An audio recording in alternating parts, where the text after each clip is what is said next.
We're going to call this meeting to order. First thing we need to do is establish a quorum. We have Director Schott, Director Bland, Director Ward, Director Palmer, Director Lewis, and myself. Director Minley is absent at the moment. We do have a quorum. If you all please rise and join me in pledging allegiance.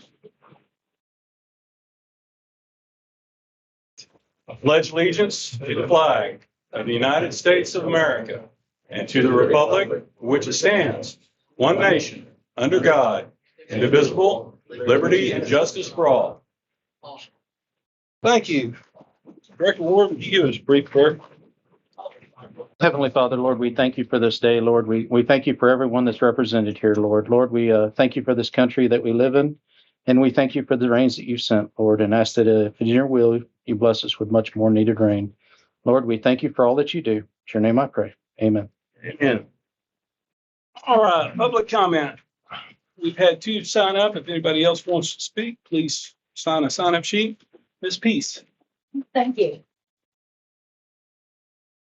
Thank you for the opportunity to speak to you. I'm speaking on behalf of the 59 member groups of the Greater Edwards Aquifer Alliance, one of which is Moras Springs Conservation Association. The mission of the Greater Edwards Aquifer Alliance is to build statewide support for conservation and sustainable management of the Edwards and Trinity aquifers, including Kinney and Valverde counties, and Las Moras and San Felipe spring flows from the Edwards Aquifer. I'm here today because Las Moras Springs had ceased to flow in times of drought.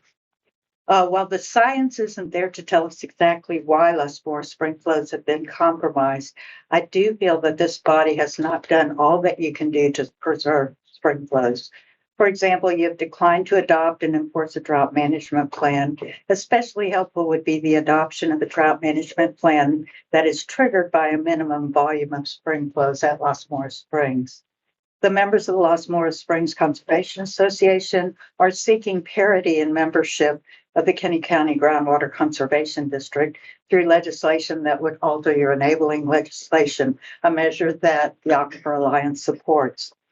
I'm not a lawyer, but I'm very interested in hearing today what Mr. Ellis has to say in this matter.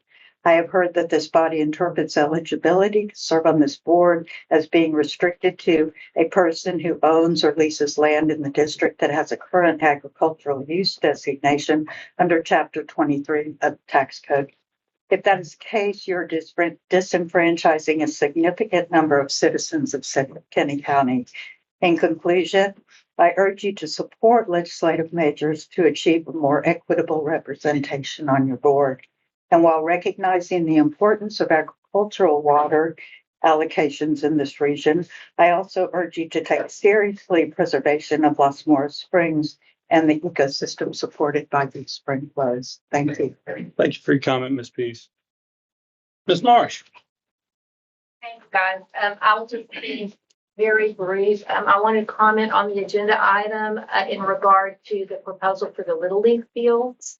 I love baseball. My son plays. I've been a baseball fan since I was a little bitty kid, and I certainly want our kids to have quality facilities. But as a taxpayer in this groundwater district, I hope that any decision you make in regard to that, that you'll keep in mind that we taxpayers support this district for the central mission of regulating and protecting our groundwater for everyone. And so that any decisions that you make in regard to how your funding is spent always has that in mind, and above anything else. Thank you. Thank you. Thank you for your comment. Please hold your applause. Okay, we don't have anyone else signed up for public comment? Certainly. Do I need to fill out the form? Yes, you do.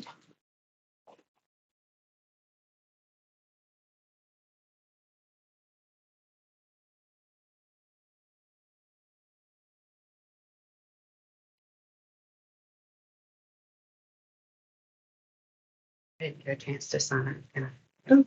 Feel free.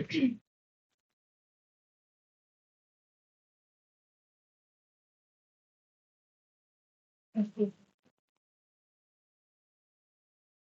Okay, I wanted to address agenda item 10 on the Little League complex.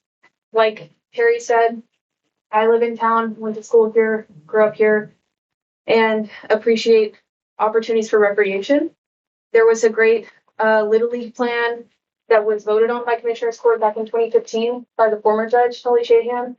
That was a fraction of the cost of this Little League field that just came out of the blue in the past couple months, leading up to an upcoming judge's election, which I think matters to point out because the county auditor just authored a letter, I believe this week, that points out that if the county does go through with the current or the newest version of the plan, that they'll barely have their operating costs left in reserve. And I can quote that letter. So the auditor said, there's a significant fiscal consideration that should be addressed before committing county funds or any other funds to this project. The cost of the baseball fields would use a substantial portion of the county's available fund balance and would leave the county with less than 50 days of funding based on current expenditures. And so I think while we need recreation for our kids, we also need money in reserves for our county. And I think there needs to be more sorted out with the county before the groundwater district contributes anything to the project, because the project in its current form has not been voted on by Commissioners Court. Only the project in its previous form, which was much cheaper, and I think a really good option that we should look at following through with, but not the current one. And I would really encourage the district to spend all of their available funds on figuring out how to set sound policy to keep our springs and creeks flowing in this county, and not a penny should go to anything else, because that should be the priority of this board. Thank you for your comment, Ms. Brown. Board. follow up exactly on what she was just saying. I think that the funds should be spent on finding out a way to increase the artesian pressure of Moras Springs. So in researching this springs, they've had 3 pumps since 1964 that were put in to keep the springs flowing because they stopped flowing in 1964. So anytime they want water to flow in the creek, they can turn on those pumps. You also have the water well that services Fort Clark Springs drawing right beside the springs. Creates a cone of depression that lowers the area right below the springs. So it takes more pressure to push the water up higher. I would love to see district dollars go into study the cone of depression issues and also all the pumping pressure right there on the springs. It's real hard to blame everyone miles away when you need to look right there at that point. So that's where I'd like to see dollars spent. But also, I think if there's Little League dollars that need to be donated, I think it's a good idea to contribute. And also maybe do some fundraisers and get some locals to do some charitable donations. You might be able to get that done. Thank you for your comment, Spooler. Anyone else? Okay. Since it's been a topic underneath public comment and it's been requested, I'm going to move agenda item 10 up, and we're going to do that right now. Good.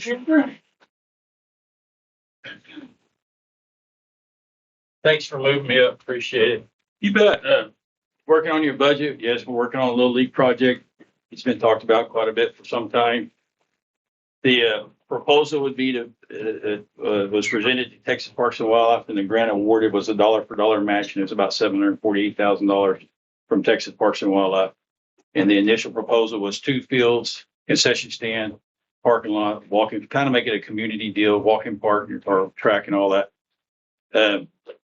I have gone back and met with the committee and worked with it and talked about, we would like to do a synthetic turf to minimize our water, go with zero landscaping to help minimize our water.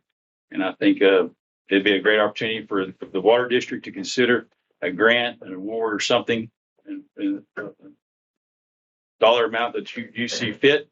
But yeah, the project was priced and projected about a little over 2 years ago. So yeah, it's caught up quite a bit and so forth. But the synthetic turf stuff, the lighting and all that, you can just imagine what all that stuff's costing. but it would be to replace the little league field that's there. It would be marked for soccer. It wouldn't be striped for soccer, but there'd be pin marks in the turf to where they know where they could set up the cones or paint the lines and then wash them off and stuff for the little league, for soccer to also be played there and stuff. But a kind of a multi-use facility purpose deal. But as you're working on your budget, of course, we're working on our budget and everything. Yeah, it'd be great if we all had that golden egg, but we don't. But it is something the commissioners have shaken hands, started working on several years ago. Kind of inherited as I got in office, but Well, as I recall, Judge, if you don't mind me interrupting you for just a second, because it was brought up that the project was much smaller initially. Maybe that was only for the Little League field, but my understanding was that project was $4.5 million for a water park that included a lot more than just the Little League field. That was a very big project. Very big project, and I'm a little apprehensive to do the whole entire thing as it was talked about years ago because of the overall cost that would be a burden onto the county. Going with synthetic turf, going with and setting all that drainage up. Obviously, it would go straight into the creek through the ditches and stuff there behind the community center. But setting all that up as synthetic turf with zero landscaping as best we can to minimize any kind of water maintenance and so forth for it. It'd be a huge help for the springs here locally, obviously. But it would be a huge thing for the kids. I'm a kid guy. I think it's be a beneficial deal for the community. Yeah, is it going to cost a lot of money? Yeah, it is. There's a couple of ways of options of financing it, considering it, things like that. The commissioners have got to decide on what they want to do there and stuff and everything. We have the option, of course, of doing nothing. Any project with where it's at in this stage and to get it to the finish line, to do nothing, to build one field instead of two fields. We can't because the project was submitted to Texas Parks and Wildlife as two fields. And to get another grant, to apply for another grant for Texas Parks and Wildlife, we'd have to finish this project to ask for another grant. The Moody Foundation has donated $75,000. Zier Solar Farm has donated $25,000. I sent letters out a while back, probably a year ago. And we're up to about $120,000 in donations. Is basically where we're at, kind of with donations and stuff. But I just thought when you're working on your budget, it'd be a great opportunity to consider something right here in the city for the kiddos and stuff for the community. But consider it. What is projected cost? Right now, it's at $3.3 million. The submittal to Texas Parks and Wildlife, when that was done, was $2.4 million. And like I said, that was done about 2 years ago. So is the 748K, is that what has to be matched? That has to be matched on our part to get, that's the reimbursement match, $1 for dollar match from Texas Parks and Wildlife. So that, if you do that, say we're at 1.5 million. Basically, we need another 1.7 million is what we're, but it's the commissioners. Well, we haven't decided yet for sure whether we're going to do it. Like I said, we're still going to have the option of doing nothing, which will be very disappointing, but maybe this year we don't get it done. But we would do it as not another taxing entity to the county, the residents. We would look forward to maybe working as we've just paid off our PFC deal through the prison, how that functioned for us and everything. We just got that paid for. And so forth. Those bonds have been paid for and stuff, those cash revenue bonds off of that. Those have been paid off now. Yes, sir. That's good. And so that would generate a possibility. We'd go back through there and just do it as capital gains.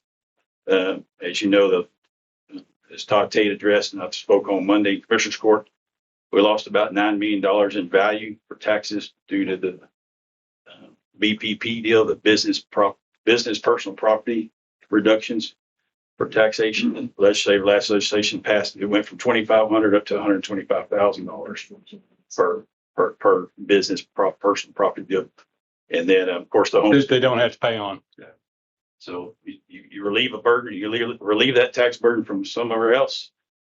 Some other ones, folks have to pick it up. Yeah, your effective rate goes up. Yes. Exactly. But that's all I got. So you're asking us to consider it and Consider it.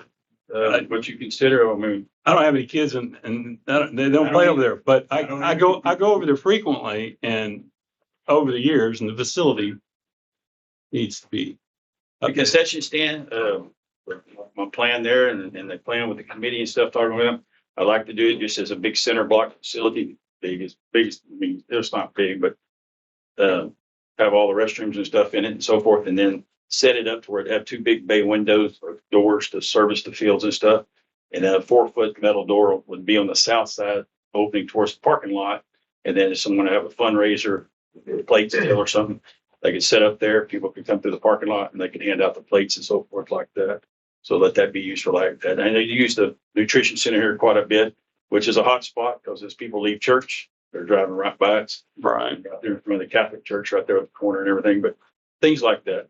Try to have little opportunities like that. It would tear down the maintenance barn and so forth like that.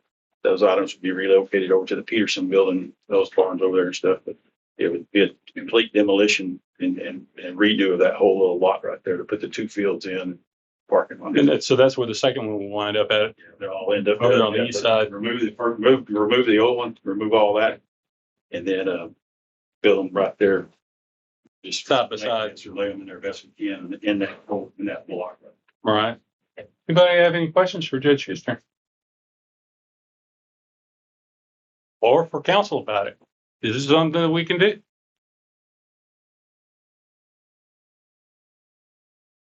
The district has the ability to do any kind of grant. I strongly recommend that those grants be tied to some sort of water conservation measure. He mentioned putting in specialized turf that would be water conservation in nature. So I think that is something that would be within the purview of the district to do something like that. But I mean, rather than just do a donation, I think it'd be best if you explain what you want the money to be spent for so that it does achieve a water conservation. To tie it to that. Right. Okay. Well, I just want to know where we're at. Yeah. Yeah, because everybody's going to take this away and think about it over the month or whatever. And I just want to know whether or not that's something that's even doable. I don't recommend just donating money to charities. I Right. know the SMRP uses taxpayer funds, but you can do grants that are tied to water conservation in ways that you can help achieve water The conservation. goal that we're trying to, Right. we're tasked with doing. Your purpose as a district. That's right. Exactly. Okay. Anyone Yeah, else have? Do you have a timeline on when you're trying to? Ellis, finalize and this? visiting with Ellis and everything, they're the ones we've been working with and submitted the proposal and everything to us. They do so much, they're such a large company that they do so much of their own, they build their own products and stuff. And he said it would be 6 to 7 months by the time they could get started and stuff with it. So our goal, obviously my goal would be to try to start it October 1st, new budget year, but then try to have the Little League season on it. And I have it there for practicing and so forth. But when Little League started in March, somewhere, try to have it go. And then I think it'd be cool. We talked about this at the committee and stuff and everything, and to name it the Field of Honors, the Fields of Honor, and then for our Medal of Heart winners that we have here locally, and have a little plaque put on the concession stand wall recognizing those names. So I think that'd be pretty cool recognition and honor of those folks. If that's all I got. I would entertain a motion that we table this so we can bring it back up at the next meeting. Second. Thank you, Judge. Been moved by Director Bland and seconded by Director Schott. Table this item. Is there any discussion? All those in favor, raise your right hand. All opposed, same sign. Motion carries unanimously. Thank you, Judge Schuster. All right. Thank you. I'll be in touch with you. I want to know more about it. Well, thanks for moving me up. Appreciate it. Got any questions, holler at me. Anytime. Thanks. Thank y'all. Have a good evening. There you guys. Hey, all right, back on track. Agenda item 5, discussion possible action approval of minutes from the June 23rd regular board meeting and the special board meeting of August 21st, 2026.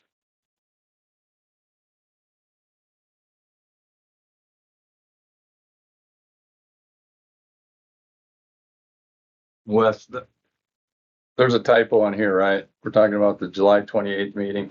Okay, where? Well, where it says discuss possible action, approve minutes from the June 23rd, 2026 meeting. Give me an item number, David. Right there, number 5, the one you just read. Oh, Mine okay. says June 23rd, 2026. Okay. Approval of the minutes from June 23rd. So it's not June 23rd, it's July 28th is what the meeting That is was. correct. It's a previous meeting. That was a meeting date from that. Thanks. So we That just need needs to to be make sure corrected. that whatever, it's And right. what did you say the right one was, David? It's on July 28th. It's correct on the minutes. So it needs a change. It's right there. Oh, there we go. Well, on this, it's right. Yeah. Anything else? Any other additions or corrections? I would entertain a motion to approve as a corrected. And Wes, I'd like to move to amend the minutes. Well, let's get past this one, or, I think how it works is I need to move to amend it now. okay. Greg, you're gonna have to help me out with this one procedurally. Well, We got a motion and a second on the floor to approve the minutes, and Right. we got a motion to amend the minutes now, Right. so what do I need to do? but we need to see if there's a second for the motion to amend. Okay. So, do we have a second? Well, was there, Motion to amend? It needs to- Who made the- Explain what the amendment is. who made the motion to second? What are Meeting you minutes trying in the to, first place? what are you trying to amend? That's what we. Okay, so, well, what I'm trying to amend, item 10, on the July 28th, 2026 meeting minutes, it's on the second page of it. And that was, discuss possible action, travel expenses for the drought mitigation committee members. So on that, part of those meeting minutes, I would like to add the text, that was the conversation or comments of the, interaction between Director Robinson and myself that all of y'all should have received in an email from Marty. Well, So if you've seen that email, then that's what I want to add, the conversation that took place between Director Robinson and myself. If you'd like me to read it, I could do that. You wanted to put personal comments into the minutes. No, I want to put for the record and let the record reflect officially what happened that day, because it needs to be formally recorded, in my opinion. This is not unlike what happens on like the Texas legislature, the House of Representatives, or the Senate. There'll be a long debate or discussion back and forth. And at the end of that, typically someone will make a motion, because they don't really approve minutes, but someone will make a motion to reduce all of that discussion to writing and include it in the House Journal. So this is kind of along the same lines, that we have a discussion between two directors. We have the minutes, which reflect what happened, which means what motions were made, what seconds were made, what the vote was.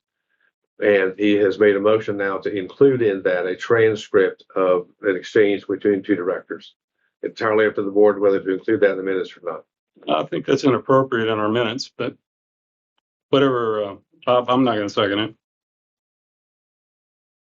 Is everybody familiar with what I'm asking to be included, or would you want me to read it? Is there any director that wants me to read it? No, I got the email. Okay, well, I think that was an inappropriate situation that needs to officially be documented. It doesn't necessarily need to be discussed right here what the exact circumstance was, but I think the minutes should reflect it and should be amended as such. It's gonna be on the official minutes, which is on our recording. I don't know that those are the same as the official Yes, sir, minutes. it is. That is official. Well, we have to keep those, so it's in the recording anyway. Different, it's a different issue though. Is there a second? We've got a motion. Do we have a second to amend to put that in there? Is the question. Hearing none, it dies for lack of a second.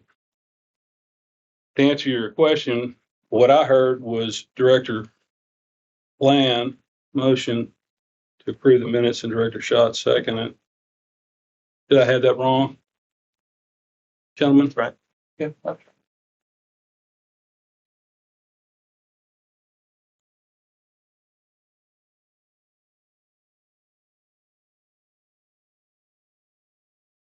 Is there any additional discussion? All those in favor, raise your right hand. Approving these as amended. All those opposed, same sign. 5 in favor, 1 opposed.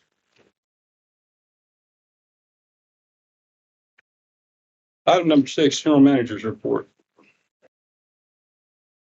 Okay, since the last board meeting, we've not had any applications come in for new exempt wells or any other wells for that matter.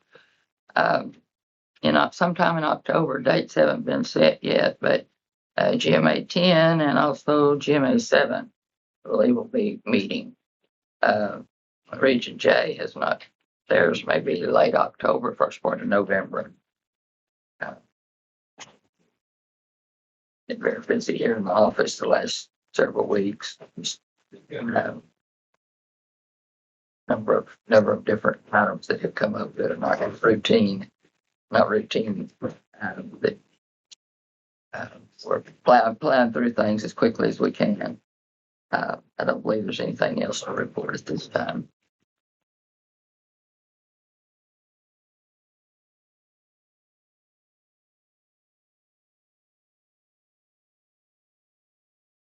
Anything else?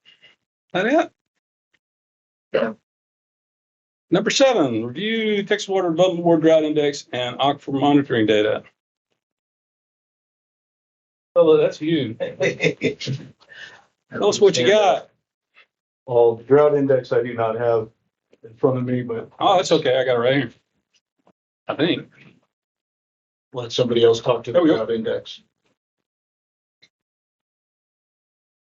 If you have any questions on that, that's not something that I include, but I'm happy to talk about aquifer levels. I You think, know, it only shows you a week. If you don't look at this, what I discovered looking at these things, if you don't look at them over time, what they're doing, they don't really tell you a lot.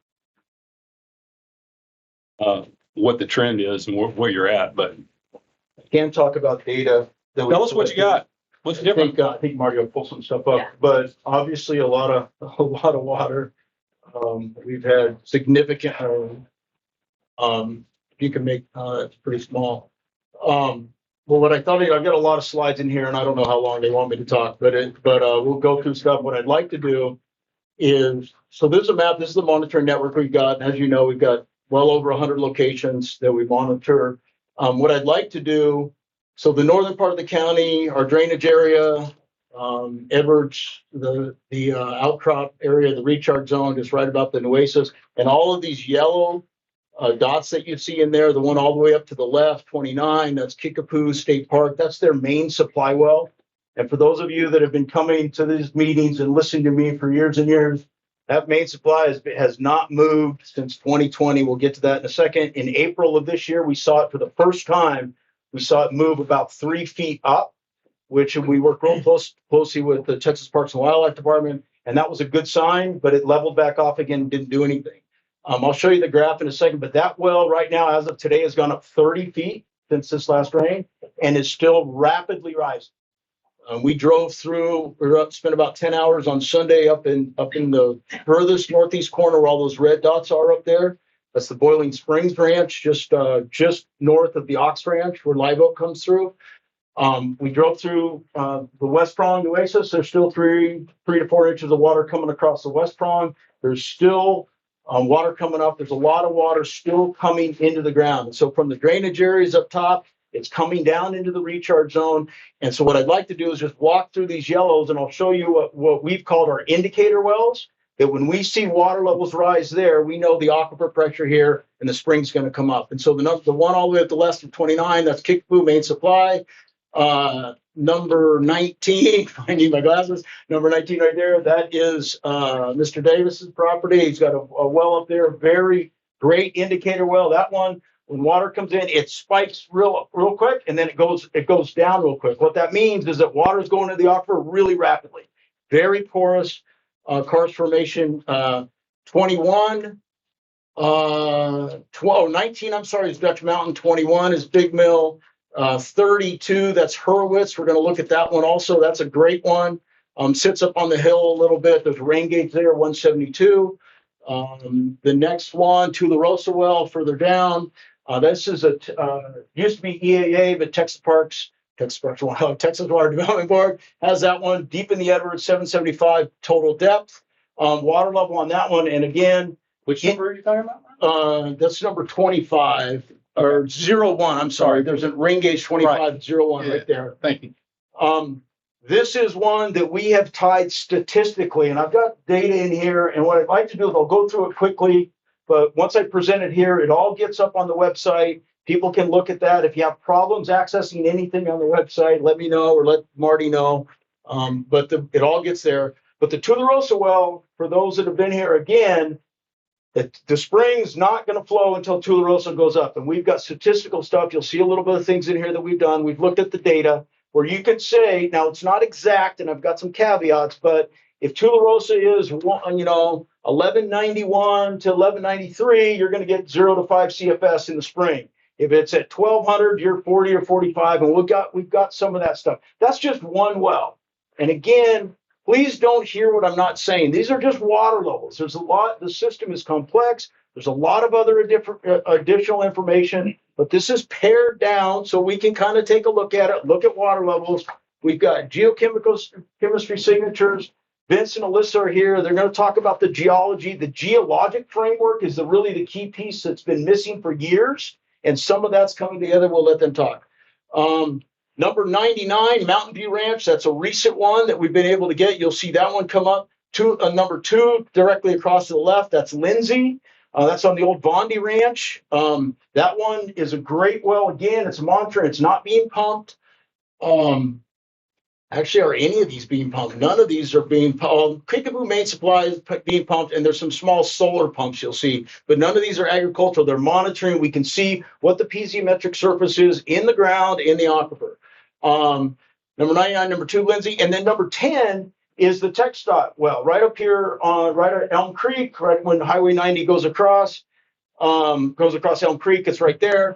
And you'll see that one. I was wrestling with my head here a little bit on why that one went up so much. And I think we got it figured out. I was talking about the whole thing flooded. This one normally does not move for 3 or 4 months. We get a lot of water up north. Things spike immediately. Some things go up a little slower. This one typically lags 3 or 4 months, and it went up immediately. And I'm just going, this is really weird. Okay, well, the data's the data. I don't know. I got to think about it. Well, that whole area was 10 feet underwater.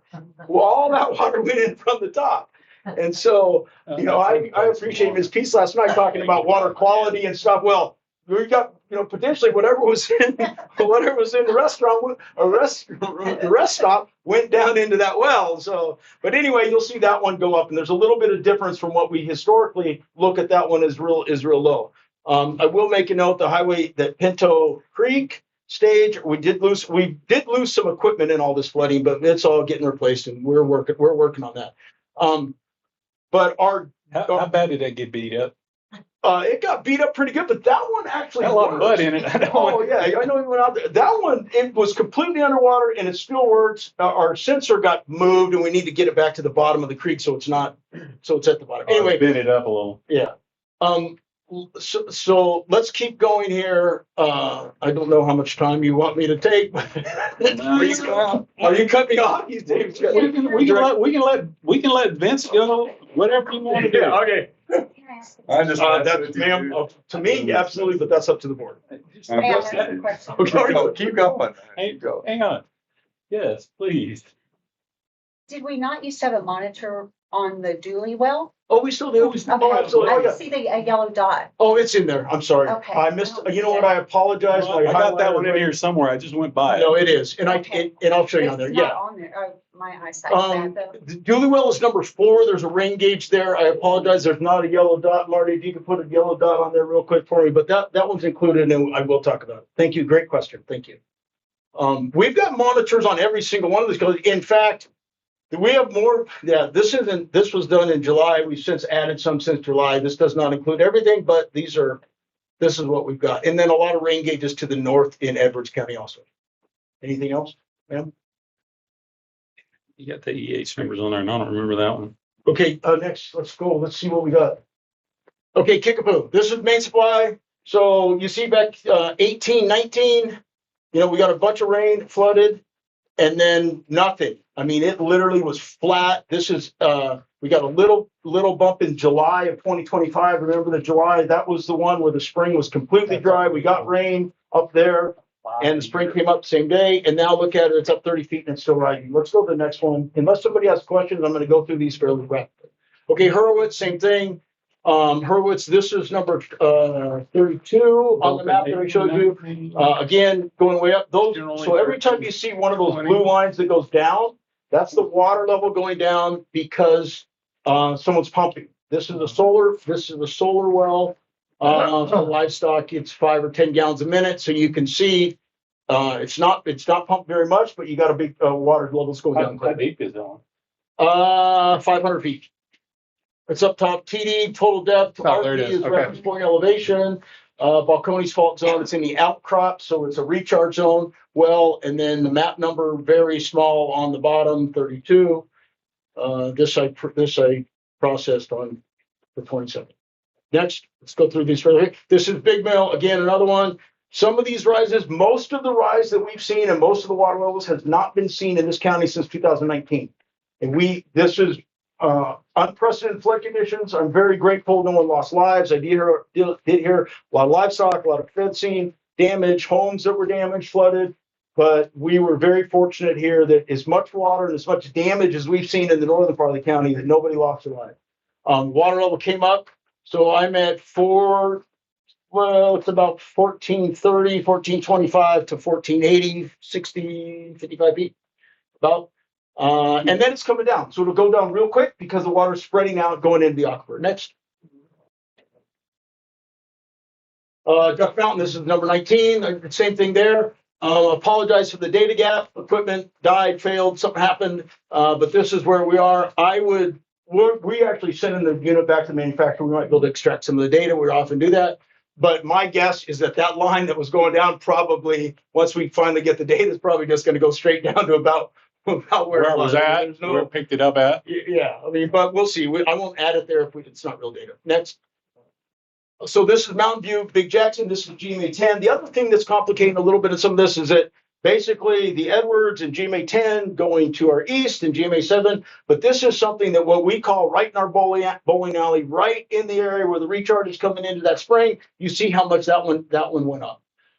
This depth about 540 feet. Next. Lindsay, you mentioned that one, same thing. Lindsay, we've had for a long time. It goes back to 2013. So you see periods of high flow. Obviously, after 2020, very little rain out here. I think all of us can agree on that. And then the tremendous drawdowns. This is not being pumped. This is just the aquifer conditions going down. And then here we are in 2026 and how much it's gone back up. Again, not a level seen since 2019. Next. TxDOT, this is the one that typically it comes up, but it takes a little bit of time. That rise, we'll see. I mean, the instrument's still there, still collecting information. If it levels off, then I'm wrong. It's not just because of the flood, but intuition right now, there was 10 feet of water on top of that well, 10 feet of water on top of all that infrastructure or more. And so you see an immediate rise. We'll see. We'll see where this one goes next. Where it settles out at, huh? What's that? Where it settles out at. Yeah, we'll see. And a lot of things are still going up. And so I know Director Minley's not here tonight, but I'm sorry, Andrew, look at my back. Director Minley's not here tonight, but he was asking about, hey, when can we make some decisions? When are things going to happen or whatever? And I think on one of the meetings, I think I was participating via Zoom. I think that's why. We really want to wait and see. Let's see it all go up. And before we start really trying to understand where we're going and where we are, let's let it peak. Let's let things settle out. Let's let, the distribution, the equilibrium in the aquifer, figure out where it's at. And so a lot of these are still going up. And so we're going to let them keep going up, obviously. This is great. We need the water. This is where we are. So city well number 2, this is number 1. So each of these, again, pumping, city well 1 is right over here. And this is not the main supply for the city of Brackett. This is an extra supply that they use and pump periodically. Obviously, since 2022, they have pumped this way more than they ever have before. There was one point back in 17, I think, there was an emergency system, the situation where the power went out in town, and they pumped it then. Other than that, they really hadn't pumped it up until 2022. This is the well down in the yard. This is the well right in the yard. It's directly across from Los Moras Springs. Okay, next. Across the line. This is city well number 2. Remember what I said? Every one of these blue lines represents somebody's pumping. Well, this is city well number 2. It's right over here. It's almost 1,500 feet deep, 1481, directed into the Edwards. And this one essentially never stops pumping. I mean, and hang on, for the record, where's Adam? Okay, for the record, it does stop pumping, but it's just again and again and again, and pretty much at night from 8 p.m. to 4 in the morning or something, it'll shut down. The water tower's filled up, whatever. There's not as much demand, but again, every day, on and off, on and off. It's steady about 80 foot too. That well draws 80 foot Yeah, and pretty much every time. And you can see where the land surface is in this, so the pressure in the aquifer is bringing it all the way back up to land surface almost all the time. You can see in 2024, it went way down. 2025 went down a little bit. 2025, we did get more rain in 2025 than we did in 2024. But the elevation where the pressure that it's bringing the aquifer down is the 1080, which is about, I don't know, it's 1107, 100 and something feet. The spring's at 1107, so you can tell you're talking about cone of depression, that you're bringing the water, that you're depressurizing the aquifer down enough to where it's below the spring. Okay, next. Fort Clark mud, this is well number 2. This is the one I think Ms. Voller was talking about, is right next to the spring. But again, this one we were able to monitor. We started monitoring, permission to monitor and access. Actually, this one wasn't permission. This one was access. These are the tiny little sensors that we got, but you can see how much that came up, where right now you're essentially 2 or 3 feet below land surface. Next. Here's the spring. This is 1 year. We've got data for both gauges, the 2014 and beyond, and then the prior to 2014. I've got slides on that if you want to see them. So this is Los Moras Springs. Water coming down. You see in March or April of 2026, way down, came up. We got those rains mid-April, April 16th, 17th, 18th, something like that. Water came up quite a bit. Water came down quite a bit, and I thought, well, here we're going to dry up again. Mud turned the big pump on. Water level starts going down, and with the Tularosa Road was at the bottom of the bottom of the bottom. It was the 1190, and at 1190 you're 0 to 5 CFS from Tularosa, and then we got rain, and it went up. The gauge stopped reporting there was so much water, but when it came back on, it was 108 CFS, and then right now it's leveled off or so to about 40. You see 43.3. But a lot of that probably wasn't spring flow. That was probably from runoff. Yeah, and the one thing about where this gauge is located is we get a couple factors that are influenced. That's a great comment. Certainly, I know Director Palmer and I, we talked about this, but when you get a bunch of rain, all of a sudden the gauge can spike, and that's not real aquifer conditions. That's rainfall precipitation. And when we had a little bit, I don't know, just don't hear what I'm not saying here. But at one point, there's water in the spring, and the gate's closed, and they're not letting it out, and the spring's almost down at 0. And so there's some other factors, both on the high side and on the low side, that you need to look at in terms of that information. Okay, next. This is the last week. This is where the gauge has been. You see that big dip, the port closed the gate, spring water drops, they open the gate, and it comes back up. Next. Okay, so this is Tularosa well. And there's a lot of statistics, and I'm going to go through this, and people can look at the data and decide whatever. So what we've seen over the last several years is when Tularosa Road well gets below about 1190, you're seeing there's no spring flow. And Tularosa Road well, where it is way up north in the recharge zone. There's no agricultural up there. There's not pumping. This is a well within the recharge zone.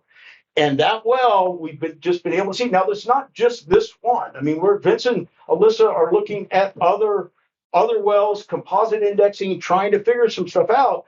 But this is just blatantly obvious to me. And so we'll go through and you can see each one of those dips. If you go back to that and plot the flow, that we were down almost zero and or dry.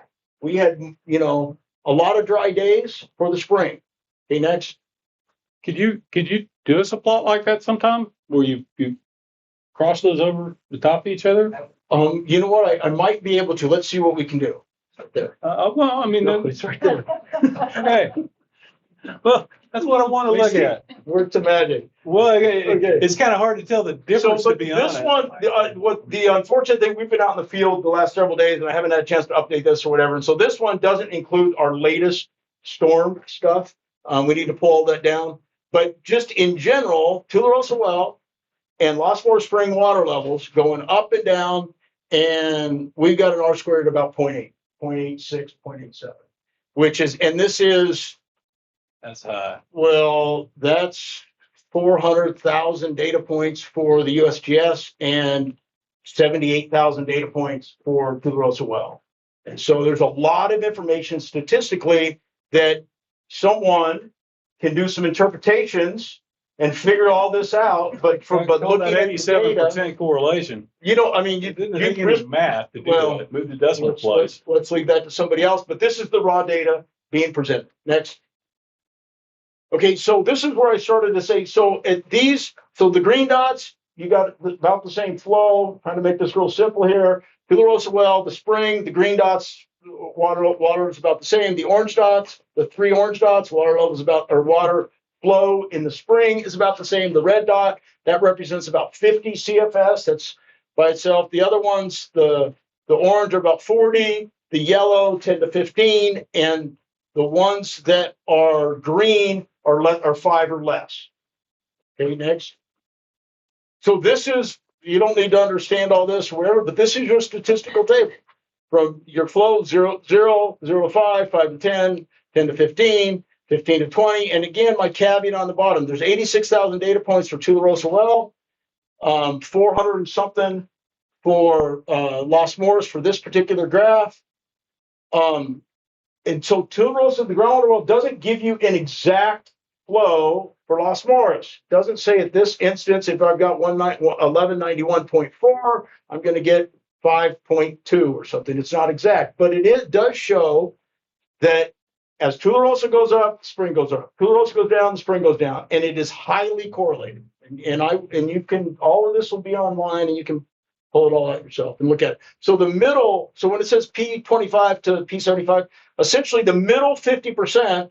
So 50% of the time, you're right there, zero. You're going to be between there. Your P10s to P90, 80% of the time between 1189, 42 to 1191, 28. If it's between there, you're at zero 80% of the time. And you can walk through and see the rest of it. That's all. Next. Okay. I have a question. Yes, sir. Do you have like a time difference? So like Tularosa Well is at 1190. Is that an hour per hour kind of spring flow is this, or it's a day later? That's about, Director Lewis, that's an excellent question. And our lag right now is about 24 to 30 hours. Now, I haven't looked at them looking at Carlos. Where's Carlos? Did you look? I didn't look at the lag for this particular storm, but typically when it rains up north and Tularosa starts to go up, you've got about 24 hours before the spring responds. And the spring responds almost instantly. Now you go over to TxDOT, and that well typically would respond about 3 or 4 months later. So the fact that we got something responding immediately was a little awkward. But with that direct correlation, it's usually about a 24-hour. Yeah, yes, sir. Yeah, 24 to 30. I know so we had rain in July of 2024, and it was about a 30-hour. July of 2025, it was about 24. And this one, honestly, I didn't look at, but I can look it up if you need to. Just to guess, it's never going to be exactly. Okay. So this is Tularosa right here, big yellow dot. Okay, keep going. So this is permit. Gosh, you can't see any of those. Okay, so the green, so this is permitted production. So pumping, when I say permitted production, means it's a permitted well pumping production. And so you can't see the numbers here. I apologize, they're so small. But essentially in 2014 and before, the USGS gauge was in a different location than where it is now. And so from 2014 on, the gauge has been moved. And so if you're looking at USGS data, you need to understand one station is 840846530, and then the other one's 310, and they're actually listed on there. And so what we did is we just, based on the historic amount of groundwater production in the entire county. So on each one of those, there's a low flow value, the lowest that you got for the year, and then what the median was for that year. Okay, the middle value of what it was for that year. And you'll see that we've had lower flows in the spring with less pumping. Okay, now this doesn't mean pumping doesn't have an impact on the spring. I'm saying this is what the data says, is that you've got periods where there's lower flows, and that you're pumping 5,000 or 6,000 acre feet. And now last year we pumped 11,000 something, and actually in 2025 we pumped more water than in 2024, but the spring had less dry days in 25 than they did in 2024. So there's something else. That's all I'm saying. I'm not saying that groundwater is not pumping, doesn't impact it, and it's not part of the equation. But what I'm saying is something else besides just solely focus so much on pumping production in the county. And this is small, I can't even read it, but please make this available to everyone that they want to see it. And the source. We got Zoom. Yeah. Yeah. But the US gauge stations that I use for all the data, it's all down there. You can look it up. We've got, you can look all, it's all USGS. You can pull it all down and process it all and do whatever you need to do. Okay, next. Okay, so this is what we're working on for 2026. And we're not done. We're halfway through the year. But this is a graph of the comparisons for what we did, what was pumping in 2024 versus pumping in 2025. And these are all the wells that operated in those years, are all listed on the bottom. And we monitor, we meter, we get production values for each of these wells. The wells that are red were wells that pumped more in 2025 than they did in 2026. Okay, the bars that are blue are wells that pumped less in 2025 than they did in 2024. There was 117 permitted wells, 71 did not operate. 28 had increased in production, 18 had decreased. Total production team, we had an increase about 1,400 acre feet. You can see the numbers. And then again, Lost Moras Springs had about 42% fewer dry days in 2025, even though we pumped more than it did in 2024. And we did. Yeah, somebody said that with rain. That's exactly. We got rain. Yeah, and so Tularosa came up. We had other wells that came up. And so it didn't have to do with pumping. It had to do with rain. That's exactly correct. Okay, next slide. This just shows spatially where they are. I don't expect everybody to memorize all this, but it will be in your package. So this would be, again, and we're working on this for 2026. We're just not done. We're halfway through the year, et cetera, but we're doing all the same thing. And again, collecting all the monthly data. But the wells that are red are where did the water come out of the ground? I mean, it's one thing to say, hey, or where did it not? And so the wells that are dotted in blue, this is just Google Earth image, blue decreased, red increased again, but this doesn't account for rain. The other thing that I really need to clarify is none of this includes anything from the city of Brackett. City of Brackett is not regulated by the Groundwater District, and we don't have, so none of that information is included in here at all.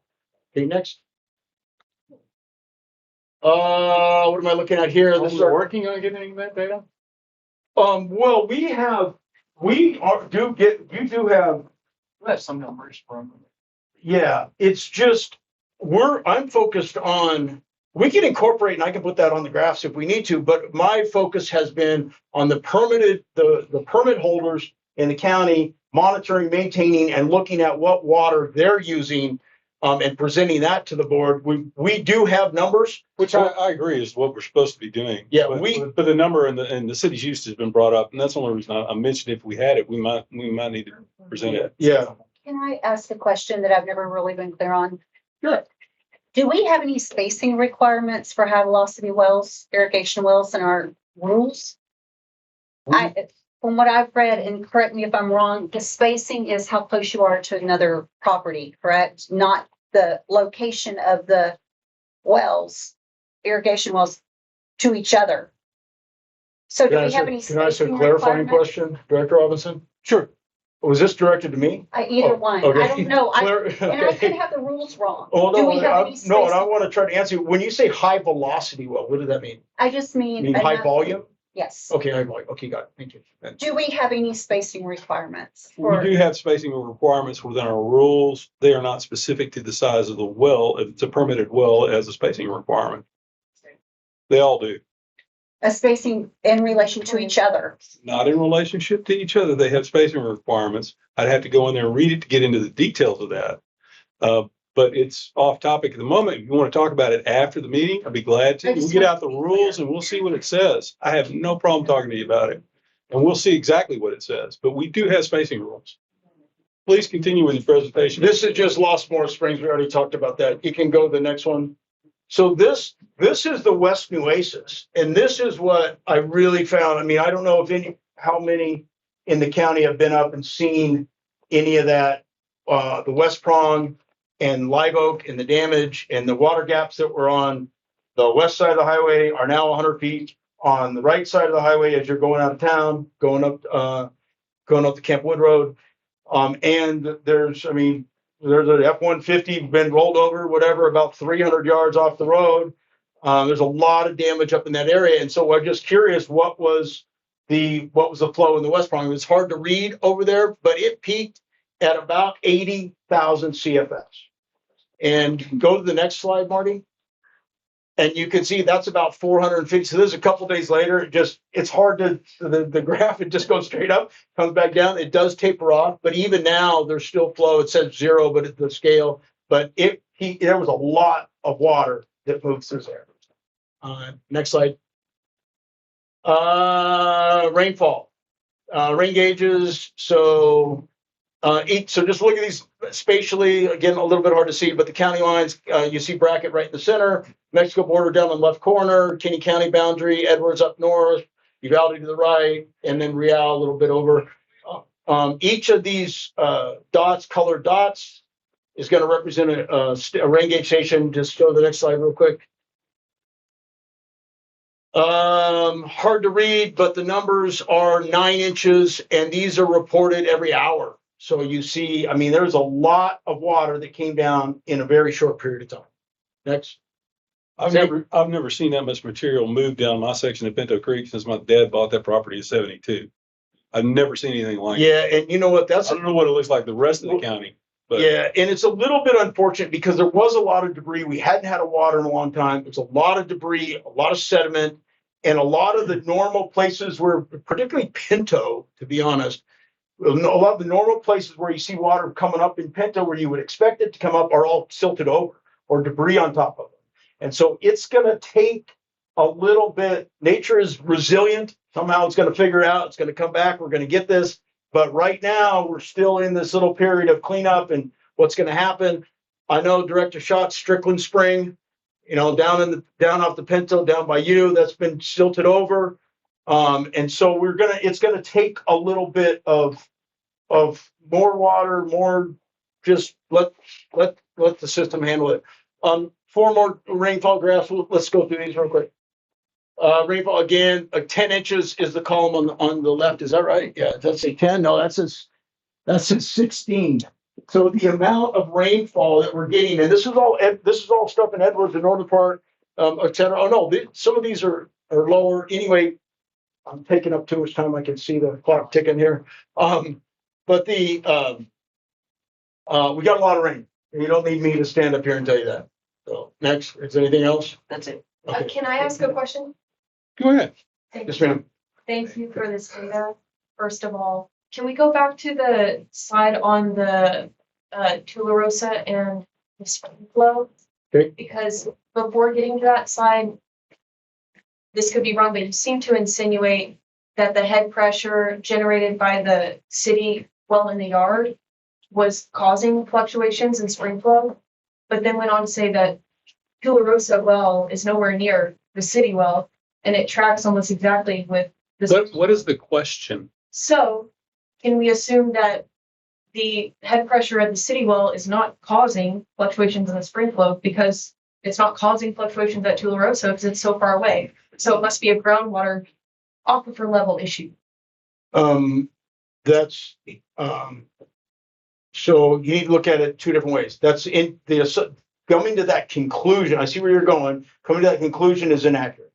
And I've got slides where you can see immediately, and where's Director Palmer? He just left. But slow that when the well in the fort turns on, water level drops 6 inches or 8 inches immediately. And so, and you can see that, and we presented that numerous times. The small well pumps about 500 gallons a minute. When that small well is on, you'll see smaller fluctuations. When the spring flow gets down really low, and when the head pressure in the spring basin itself is low, and mud's using the small well, there's not that much fluctuation. It's this much. Golly, I had that slide in here too. Yeah. But when the fort turns on the big well, that fluctuation could go 7 or 8 feet. And so if the bottom of the basin's already low. What's that? When the basin is When the basin's already low. Yeah. Oh, absolutely. Now, when the basin's full, they're still having the impact. There's still some sort of influence, but there's so much water, it's really hard to tell. And not to the extent that would be drying up the spring. What's that? From that well, a drop in 6 or 8 inches isn't drying up the spring. Well, 6 or 8 inches with a small well. But if you saw this year in July, it was all the spring basin was here. Well, I don't know where Director Palmer is because he and I have gone back. We went through this exact analysis this year. Immediately when they turned that pump on, the water in the basin started going down like this, and it was about to go to zero until we got rain. And so I was preparing to come in and say, well, the spring went down, and I'm putting you on the spot here. What else is new? Yeah,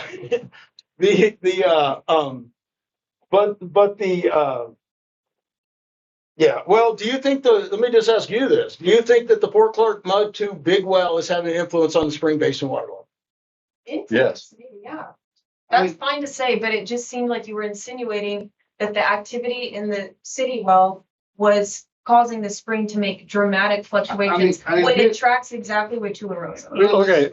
So the question, stop. So the question is, Much effect on the spring. wait just a second. The water is way down. Mr. Long, you don't have the floor right now.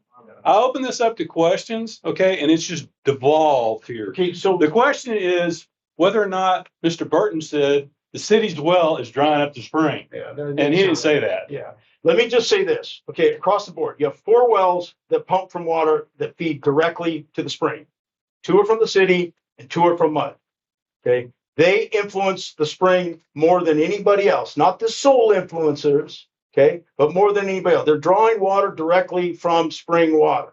And more in the sense of on a consistent basis, not more in the sense of volume that they are drawing from spring. The impact is more. Volume that they're removing from the spring basin. You know what? We're splitting hairs right now, and I really We're not going to continue on with this line of questioning. You can do this. You know what? on The social data's media or here. Go look at. Give Vincent, Alyssa have this data. Let them look at it, interpret it, and if they interpret it different, great. I'm just saying this is the data. This is what it said. And Director Palmer, you and I have gone back. You said why did the creek drop half the CFS? And we looked at it and said mud turned a pump on. Yes or no? That's true. What you said. And so we see, and in periods of drought, we're living on the margins. So every little thing is impacting that spring. And the things that show up in the data are the things that are closest right there in front of it. The other issues that are happening, lag times, et cetera, things that are further away are harder to find. Now we're looking for them. I'm not cutting it off and saying this is all we have. I'm saying this is what the data is telling us today. This district is spending hundreds of thousands of dollars trying to figure this out. And we are very, very close. And You know, these guys are gonna come up after me. You can grill them on all the questions, but this is the data. This is, and all, this is all post stuff, and you guys can all look at it, but this is the information that we've got. Do you have anything else, Mr. Burton? Do you have anything else? Oh, do I? No. Mr. Claus, Probably not. does the board have any questions for Mr. Burton before we move on to agenda item 8? Did I miss any? Where's Carlos? Did I miss anything? One Vince, graph I took out of there. where are you at? He's asleep over here. Okay, wake I up. was massaging the eyes Oh. after that, but Oh, okay. getting ready. We're on 8 now. Yes, sir. All right. Well, good evening. Once again, happy to be here. Hopefully tonight is viewed as an exciting project update for all the work we've been working on. There was a question a couple meetings back to come and revisit with the board kind of what some of the goals, objectives were as it relates to some of the work we have been doing. So that's kind of objective number 1 tonight, is to discuss task number 4, which is the conceptual model that this board authorized about a year ago at this time. Number 2 here would be to kind of revisit the recent rainfall in a slightly different light than what Mr. Burton just presented. And then objective number 3 is to discuss the TWDB science grant, citing kind of next chapter in the work that we're doing here. And so kind of to start things off tonight, I wanted to provide a little bit of framing for the discussion. Have this technical memorandum. Looks like most of the directors have it in front of them here right now, but one of the things that we wanted to do through the conceptual model, one of the reasons why the district was excited about funding that research, was to develop a clearer and more complete understanding of groundwater resources in Kinney County. Not just Los Moras Springs, but groundwater resources in Kinney County. Why is that important? Because it's all connected. We have different aquifer subunits. And one of the conversations that we were just talking about was about water leaving the system. Well, it's also about water that comes into the system. Where is that water coming from? Is it coming from recharge from the north? Is it coming from upwelling from the Trinity below? There's a lot of questions that currently are, before we started this work, were unanswered. And so the goal of this model was to better understand not just the occurrence of groundwater, but how that water is moving through the aquifers. Not just one aquifer, but the aquifers that we have here in Kinney County. So we're talking the Austin Chalk, we're talking the Edwards, we're talking the Edwards BFC. One of the things we've done for nomenclature. Any interaction we can find between them. And what we've done for our report is we've simplified that. Instead of the GMA 7 Edwards Trinity Plateau, the Edwards BFC, we're calling it the Edwards. It's the same rocks. That political boundary means nothing in terms of how groundwater flows. Yeah, it just flows different directions. And so what we've done here is we've been working for about 9 months to develop a better, more clear understanding of the aquifers here in Kinney County. What that's going to look like. We're going to have multiple lines of evidence that supports data, conclusions, or analysis. So not just looking at water levels, but also looking at geochemistry. How does that geochemistry correlate well with our water levels? How does it not, as we think about the Austin Chalk versus the Edwards? And to get more specific, the McKnight versus the Salmon Peak. Those are important nuances that if we're thinking about management and policy, we have to be able to understand to make sure that our policy and those management decisions are going to lead to effective outcomes here at the end of the day. The other piece of this is ultimately what we're working towards is a more defensible basis for how the district manages its groundwater resources. If we can better understand how these aquifers work together, how the McKnight interacts with the Salmon Peak, we're going to end up coming up with better science that leads to better policy here at the end of the day. So that's what we're working towards. So this is the conceptual model update that we have been talking about, that we've been working on now for about 9 months. I have in here an important note, and this is very important because I feel like this has been lost with time here. So what we're doing is we're developing the technical foundation for future initiatives. Those initiatives could look like many different things. One of those things that I know this district has previously been very interested in is a numerical groundwater model. We're not building a numerical groundwater model. We're building the foundation that tells that numerical groundwater model how to work. So I wanted to make sure we're providing that important distinction today, because this doesn't replace the groundwater model either. This is that framework. And so a good example here would be when the Texas Water Development Board develops a groundwater availability model. The first thing they do before they ever start developing that groundwater availability model, that numerical model, is they first do the conceptual model to make sure they understand how the aquifer is supposed to work. Because what happens? We end up what happened to this district back in 2012. We developed a model that gave us a bad MAG, and that stuck for over a decade. That's because the aquifers were poorly understood at the time, and something was rushed to meet an objective and outcome at the end of the day. We're going to make sure that we understand how these aquifers work before we ever get to the point to where we're allowing computers to simulate how groundwater flows based on pumping. So wanted to make sure we were all on the same page there, because it seems like maybe over the last couple months, some of that may have been lost here. Very important point that it's a conceptual model, not a numerical model. And that's the takeaway from this, that a lot of folks have turned it into, and directors have misinterpreted it, that it's a numerical model and it's a conceptual model. To understand how it works and which way it flows. Yes. The next one comes later. Now, the benefit of the numerical model is you can put pumping centers into the numerical model, and you can better understand how the aquifer will respond to those new pumping centers. What happens if you take pumping offline? How will the aquifer respond? Those are the types of questions the numerical groundwater will answer, but it doesn't tell you how groundwater is flowing through the system in the same way as that conceptual framework will. All right.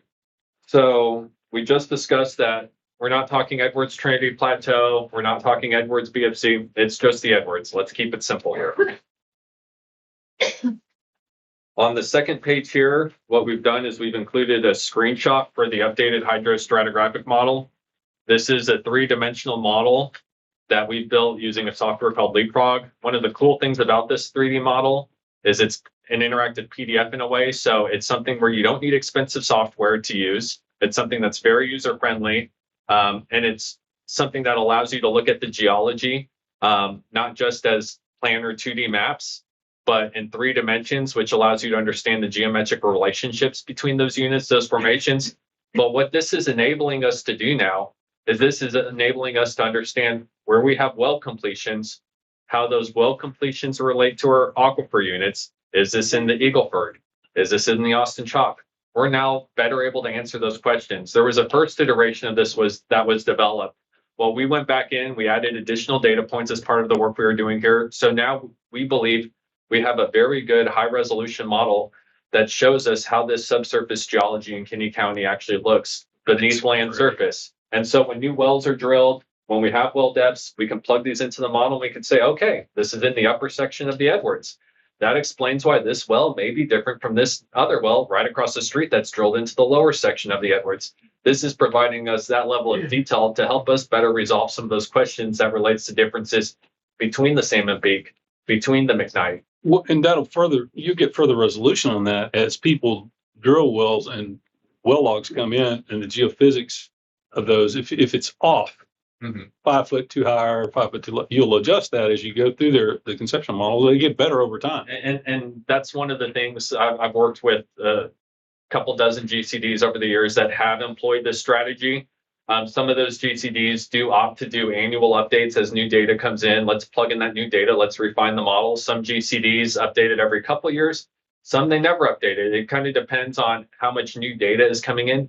Did we just get a new data point in an area where we previously had a data gap? Is this an important area for us to go back and update things? Right. And so you're correct. And then another thing a lot of groundwater districts have done with this is they've turned this into what we call a virtual bore tool, where you can click anywhere in the county and it will tell you the depth to the different aquifer units or the different aquitard units. So how far do we have to go to hit the Edwards on my property? So, the constituents that are thinking about drilling wells, that's useful information for when they go to call a driller. I need a well that's 700 feet deep.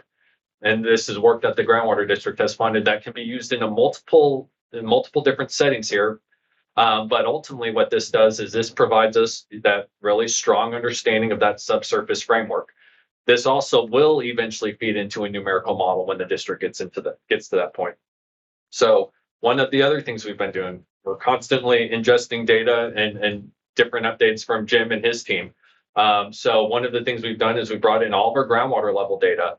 And one of the things that we were able to use the 3D model there for was to better understand, hey, we've got some unknowns as it relates to where this aquifer is. What does the 3D model say? Okay, now we know that this water level isn't at Edwards Well. This is an Austin Chalk water level. We're able to parse some of that out where previously we had some unknowns. We've been using the 3D model to help us feel more confident about the data that we've been using as it relates to creating this update here. If we turn the page, one of the other things we've been looking at as part of this is groundwater chemistry. Going back to multiple lines of evidence, we're talking about the structure, the hydrostratigraphy. We're just talking about water levels. Well, what type of story does water chemistry tell us? And then not just looking at that in a vacuum, but how does that geochemistry data correspond to our water levels?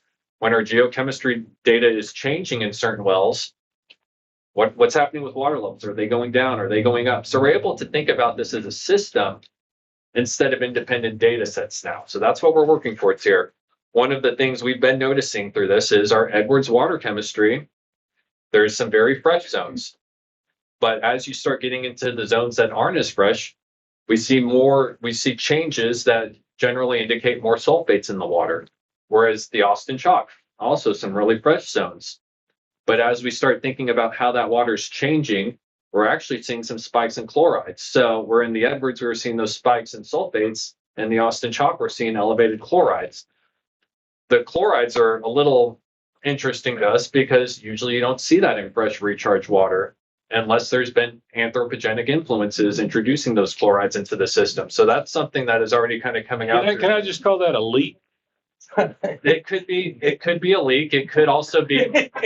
Well, it's a little bit more easy to digest. It could also be runoff from ag practices. There you But go. one of the things we now have, and talking about multiple lines of evidence, all this wonderful rainfall that we've had, the Austin Chalk really didn't move. So it's like, okay, so we're not getting that same recharge that we get in the Edwards that we do the Austin Chalk. We picked up a couple feet to 4 feet, whereas we were just looking at 60 feet of response previously in the Edwards. So it's one of those things where it's like, okay, what is this telling us? Do we have some naturally occurring salt deposits in the Austin Chalk, or is there maybe being influence from leaky pipes related to chlorine that then denatures over time and turns into what we're seeing as those chloride minerals or ions? So there's still questions that we have to answer, but we've learned a lot, and we're only on groundwater chemistry right now. So if we turn the page again. Recharge. Alyssa's taken Robert Mace's recharge model from 2004. She's updated that with new data. We've refined that. One of the things that I found fascinating here is, we typically talk about, on average, there's about 70,000 acre feet of recharge. Well, yes, but what happens about in periods of drought? There's a lot less recharge, about 20 or 30,000 acre feet of recharge that gets into the system. So moving away from just assuming we have 70,000 acre feet of recharge annually into the system into something that better reflects what we're actually observing in terms of real world conditions. Did I goof any of that up? No? All right. Thumbs up. Yeah, we get a few crazy years in there too.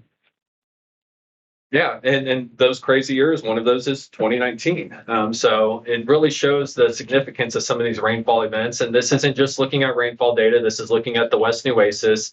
It's an approach that was previously used by Dr. Mace back in 2004 when he revised the approach that Bennett and Sayer did. So, I mean, this has been an iterative process over the years, but we think we've moved to a better spot now as it relates to how we're thinking about recharging the system in wet years versus dry years. And so kind of already talked about it. One of the last points on page 4 is how we're developing an integrated hydrogeologic interpretation for how this system works. So multiple lines of evidence, making sure all of our data is very well integrated. One of the things I wanted to circle around towards now is talking about next steps. So we're going to continue to incorporate available data and observations from the 2026 rainfall event. That's new data. We kind of hit pause on looking at water levels for a couple months, just hoping we would get some rain. We didn't expect this much rain. So what we are having to do is most of the data we have analyzed, we're kind of having to say, okay, this is through 2025. but kind of breaking out a subchapter now in the conceptual model that talks about the 2026 rainfall event here and just some of the significance of that as it relates to observations we're making. To try to do all this as one, we would have to go back and recreate the wheel. So we're still taking care of that here, but it's going to have its own unique kind of call out section within the report, which I think actually provides more value, as something that people are still talking about, something people are interested in. Well, this helps us all connect to something that we all just lived through in a way where we're now understanding how this water is moving through the rocks as it relates to that event. We're not going to get those events all the time. Those are lifetime events, but we haven't busted out to know the data on that particular event. I think importance of this event is in 2019, we didn't have the monitoring network we have now. So we had the rainfall event, we saw the spring response, but we were in its infancy in terms of developing the monitoring program at that time. So it's like now we have this network in place, and this is where the district's been investing. We were waiting for this event. We got this event now. All those investments are paying off. And so just continuing to work through the report, working towards a draft report. The goal is to have that draft report completed and delivered to the district by the end of September. So draft report, very important.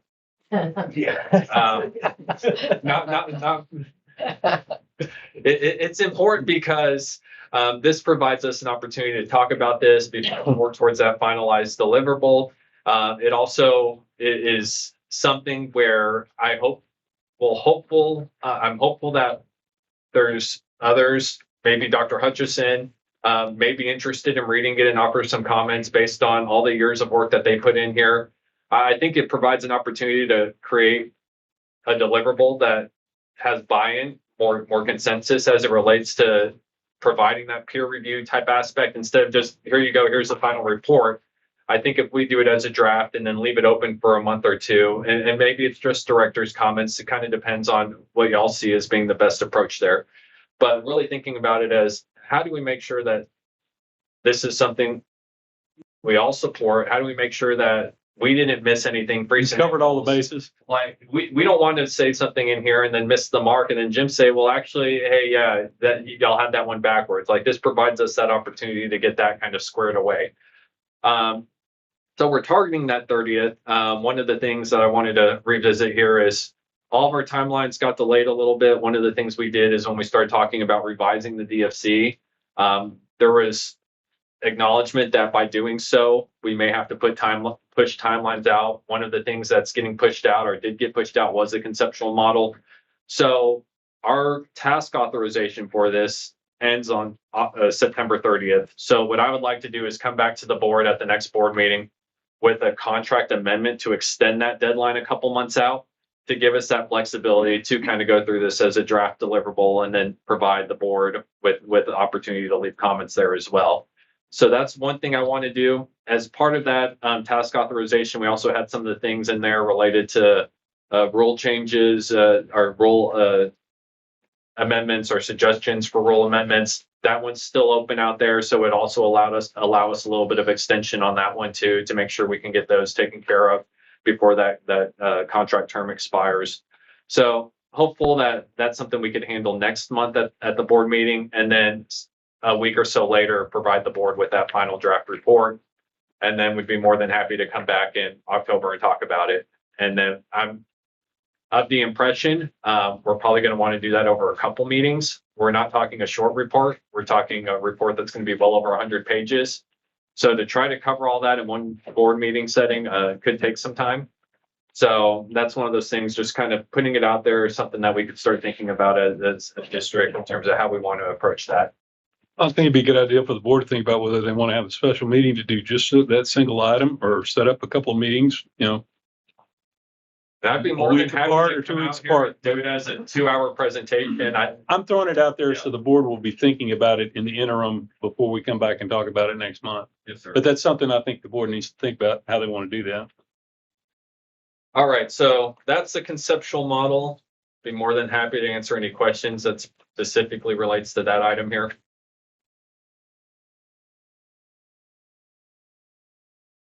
No. Any board I members? got a question about the DFC. So when we set that DFC, what is the plan or the goal to meet that? How is that going to take place? What is it going to look like? We don't have that yet. That's what I want to know. So when you sit down and you do a plan to meet your DFC, isn't that going to be almost the same thing as a drought contingency plan? Because your ultimate goal is meeting the DFC, right? Well, I think this is probably a good question for Greg as it relates to the next step here after the DFC is adopted. The next thing the board, I think, is required to do is to then update the management plan within the next year, is 2 years. To And then- support that DFC. And then it's that management plan that then guides us moving forward. Is that correct, Greg? Yeah, 2 years to update your management plan, 1 year after that to update your rules.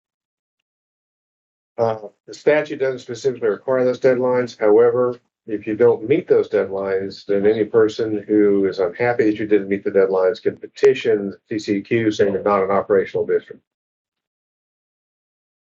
Basically the same thing that happened before. I don't think it was with TCEQ when it happened before. No, those laws have changed. Audits before, but you've never been petitioned to.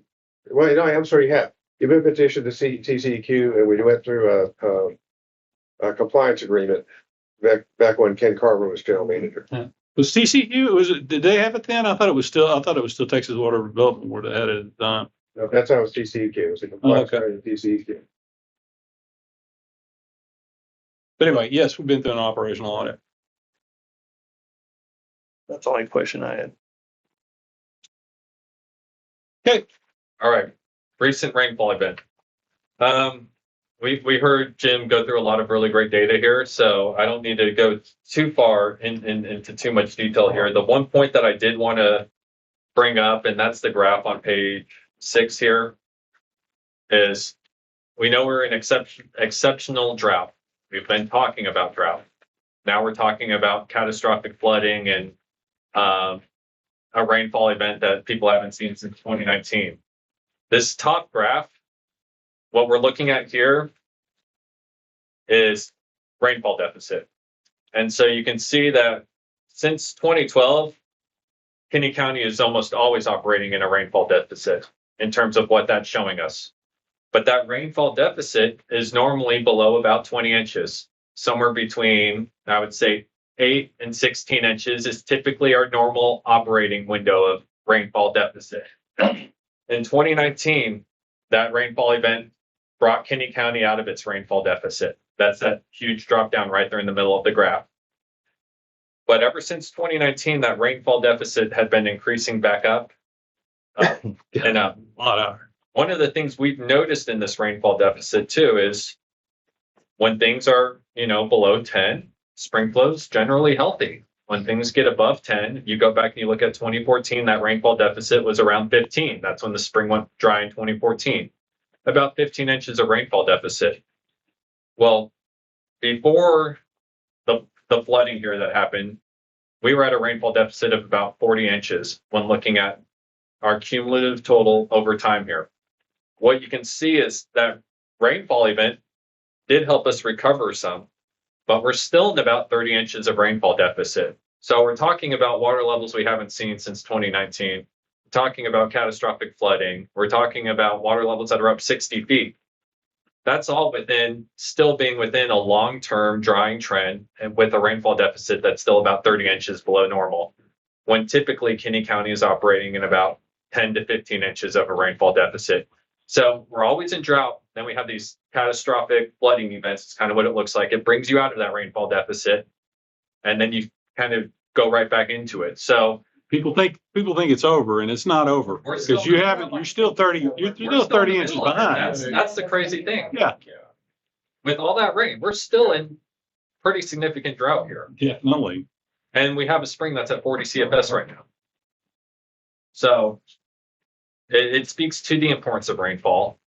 It also speaks to this being a very complex, complicated system. And that's the importance of the conceptual model that we were just talking about. Let's untangle this giant web of mess. And so things like how we're still in 30 inches of rainfall deficit make a little bit more sense when you have a spring that's at 40 CFS. I think this goes back to some of Director Palmer's points earlier on in some of the board meetings over the last several months about, hey, maybe the drought Palmer severity index isn't the best thing for us because we can have a roaring spring, but we can still be in severe drought. And that was some of that disconnect that I believe he was talking about when we were using that as an analog to spring flow and using that as a DFC metric at some point in time. So just a lot to consider, a lot to think about, but I think this also speaks to why the drought management plan is complicated. This is also a nice segue into the TWDB science grant. Go right. All right. So congratulations. I see this science grant as being a perfect continuation of the work that we were just doing on the conceptual model. One of the things we were able to do is we were able to organize all the water level data, all the spring flow data in a very organized manner, to where some of those things we were talking about as it relates to the DFC when we were reworking that back earlier this year, late last year, was correlations. One of the things that came up through some of those discussions was not just thinking about spring flow, but also water levels. One of the things that has been talked about over and over again here is management zones. For management zones to work, in my opinion, you need water levels to work. You have to understand how those water levels are going to relate to what your management objective is.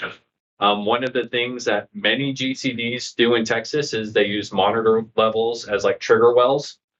And so right now we don't understand how those water levels correlate well to spring flow. And so Jim was showing some of the graphics earlier that showed, hey, when you're at these 2 points on Tula Rosa, spring flow is about at the same point.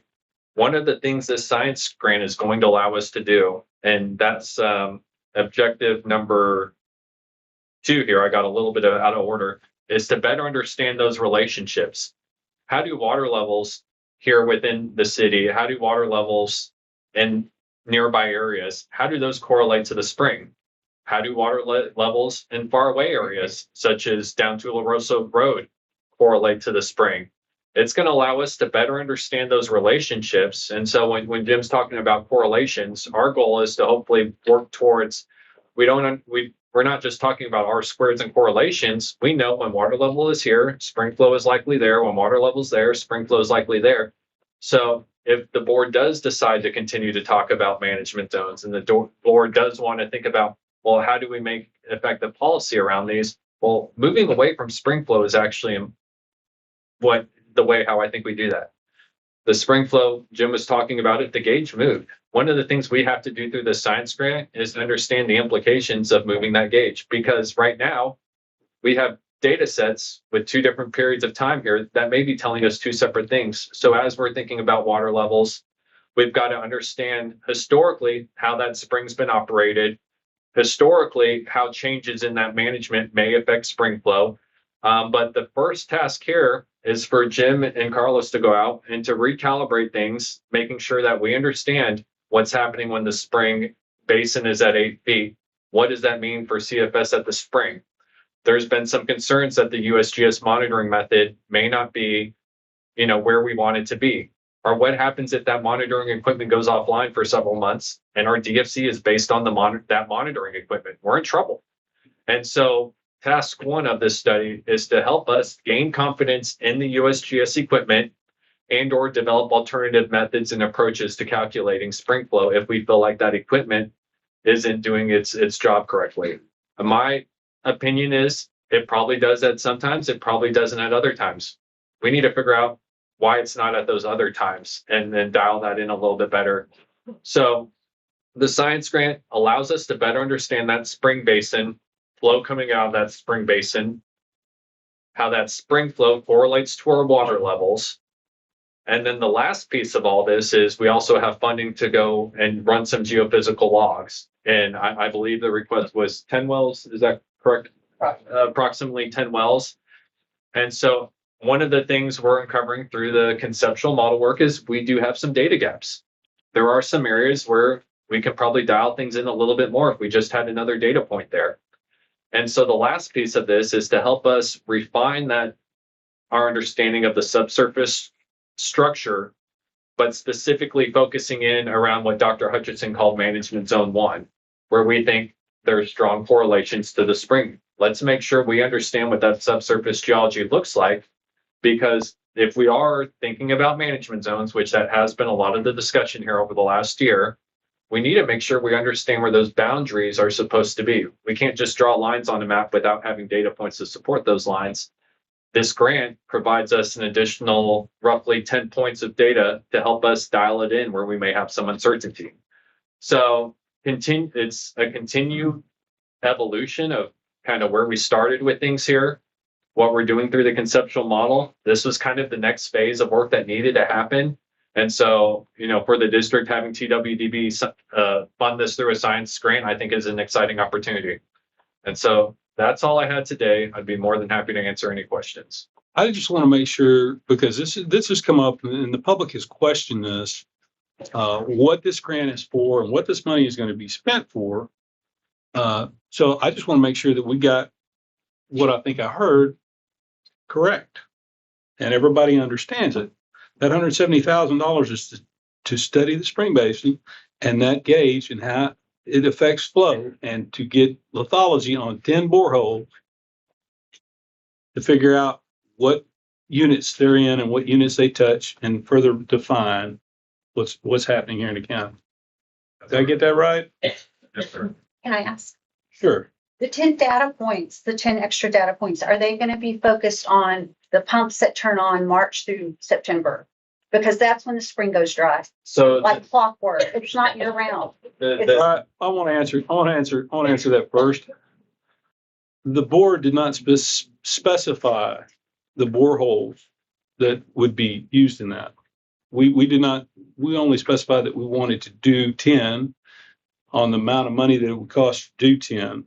Those have not been decided or chosen by anyone. You asked about what boreholes are going to be done. I'm just telling you, there has been no decision made on that. So the language we put in the grant was to support development of defensible groundwater management zones. And so we did not identify those wells yet. Well, so I mean, we Yes. want to look at the water level correlations with spring flooders. So we want to like step through this, not just like pick, 10 wells. Well, no, not randomly. We don't want to pick the wells before we go through the process of better understanding like where we think we see like really strong evidence of this strong correlation. We want to make sure that we're targeting correct areas. So we want to be like the water level and spring flow study program. Does that kind of answer your question? To be determined is the answer. Right. We know we're going to have areas of uncertainty. Hang on a minute. Just finish up, Vince, and I can see it. We know we have areas of uncertainty. We know we're going to continue to have areas of uncertainty. This is already providing us the funding to go fill in data gaps in those areas of uncertainty. When you make the determination of where that uncertainty is, then we will pick where that's going to go. Please, Ms. Well, Barnes. I'm just clarifying, the Water Development Board has funded the grant. We are receiving Yes. it? Yes. Okay. That has been approved. I want to make sure that I was understanding that we weren't still waiting. No, that's a good question. Thank you. No, we have received, yes. Okay. Now, we hadn't got the money in the bank yet. We're working on it. Okay. Any other question for Mr. Claus? Okay, Vince? Got some more? That's it. That's it. Okey dokey. Thanks. Board, Thank you. directors, do you have any questions? I'll take that as a no. Mr. Ellis, you're finally up. Legislative update. How long you got? I got all night, buddy. Well, the House Natural Resources Committee met in Westlake yesterday. 6-hour hearing, talking about water planning generally, regionalization, and That's where you were the other day. well, actually it wasn't. I was at jury duty. No. Yeah, I didn't get to attend the hearing. I had to go back and watch it online. And so, also talking about innovative technologies, and think it's a pretty good hearing. A lot of criticism of the state water plan and how we're still using the 1950s as the drought of record, and there are several areas of the state that the droughts that have been since then have been much worse than the one in the 1950s. Some would agree with criticism of the state water plan and its inability to predict that Corpus Christi would refuse to build a desalination plant. I don't really see that as a state water plan problem as much as a Corpus Christi problem.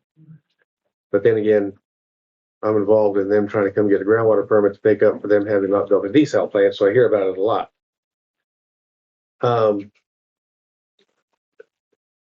Lost Pines District just sent me a list. They're one of my legislative clients, and they just sent me a list of literally a dozen bills that they want the legislature to consider this coming session. One of which is a local bill that would apply only to them. The rest are all statewide bills. That's just an example of the amount of legislation we can expect during this next session. Groundwater is going to be one of the top issues, and it's going to be the busiest groundwater session I think we've ever seen. I was going to ask for the prediction. Will this be worse than the last one? Oh, much worse. Much Okay. worse. I figured it would. And a big part of that discussion is going to be, and this is the term that we keep hearing, regionalization of groundwater management. Now that could involve combining districts, consolidating districts with other districts. It could involve creating new, like they did with Edwards Aquifer Authority, creating new authorities to cover areas and abolishing the local districts. Or it could be something like giving some additional oversight authority to the GMAs themselves, or the Water Development Board, or TCEQ, to oversee the groundwater conservation districts and how they're operating. And or create a brand new one, probably. The last time, I don't think anybody's talking about moving to statewide regulation, but then having to answer to a state agency is not much different than statewide regulation. The last time that this was kind of discussed, it was actually when they first started creating the GMA process. One of the suggestions was that all of the districts within a GMA had to have similar rules. And my complaint about that was I have no idea what that means. Similar is not a legal standard. Okay, I don't. When you see it, I guess I don't know how we can have similar rules. And as I've tried to point out time and again, regulation of an aquifer system depends a whole lot on the science, but it also depends on the community that relies on that aquifer. And the perfect example I always give is Fort Bend Subsidence District, which is in Fort Bend County, and right next to the Coastal Bend Groundwater Conservation District, which covers Fortin County. Fort Bend, 80% of the water is used for municipal and industrial use, and in Fortin County, 95% of the water is used for irrigation. And they require different sets of regulations. I mean, it's very difficult to have the Fort Bend Subsidence District virtually ignores the irrigation that goes on in that district. They don't have any conversion requirements. They have very minor fees. But important, that is the big concern, is the irrigation. And so you could put Fortin and Fort Bend in the same district, but it would make it a very difficult district to operate. And then the other problem with regionalization, and they're talking about. You really got to do with 36. You got to kind of do away with 36 to do regionalization. I mean, it kind of flies in the face of the whole purpose of the code was to have local control within the county, right, or counties that decided to go together and have the district. Right. I'm sure y'all are familiar with Brian Sledge. He's a lawyer lobbyist who's worked with groundwater conservation districts, including this one in the past for a long time. He's working with 17 counties up in Northeast Texas, talking about creating a single district over all 17 counties and trying to figure out how to create a workable board out of 17 counties and then fund it. Good luck. Good luck. You got a tiger by the tail. Yeah. His first thought was to have an appointed board. At the last Senate Water Committee, I'm sorry, what the Water Committee? It was at a conference. Senator Perry, who's chairman of that committee, made a comment that a bill that has an appointed board is not coming out of his committee. So, he thinks that groundwater is important enough that we all should be, all the boards should be elected. He's not going after appointed boards that already exist, but he's not going to allow another one to be created as long as he's chairman of that committee. So, which, for those not familiar with the legislative process, if it doesn't come out of committee, it never goes to vote on the floor, and it's essentially dead. And neither the House or the Senate has a rule that allows for anyone other than the presiding officer for the Senate, the Lieutenant Governor, for the House, the Speaker, to withdraw a bill from a committee. So, they rarely do that. Mainly because they can tell the chairman, let that bill out of your committee, and it comes out. So it's going to be an interesting session. And, I really think it's too late to put any portion of this county into the Edwards Aquifer Authority. It'd be very difficult to work in those wells into their regulatory scheme of the historic use and the funding system that they have. And we'd literally have to split the district into at least two parts, if not three parts, depending on how which aquifer you're trying to manage. So I think they're going to find out that it's hopelessly too complicated to do that type of regionalization, especially in one session. But I wouldn't be surprised if TCQ or TWDB is ordered to do a study on how to Do that. create better cooperation regionalization. Yes, sir. Real quick on the Edwards Aquifer thing, and us not being part of that long drawn out story, but isn't there talk about giving all the GCDs Edwards Aquifer Authority type authority? Is there anything about that? Like I've heard rumors about them increasing the GCD's authorities. Well, not necessarily the Edwards Aquifer type, because the thing that Edwards more power to do stuff. Yeah, there are talks about trying to add some authority to the existing groundwater conservation district, which I think would be good, depending on which authority they're talking about. The whole idea behind the Edwards Aquifer Authority is that they set an absolute limit on permits, and they said nobody that doesn't qualify for the historic use permit within this 21-year period can ever get a permit.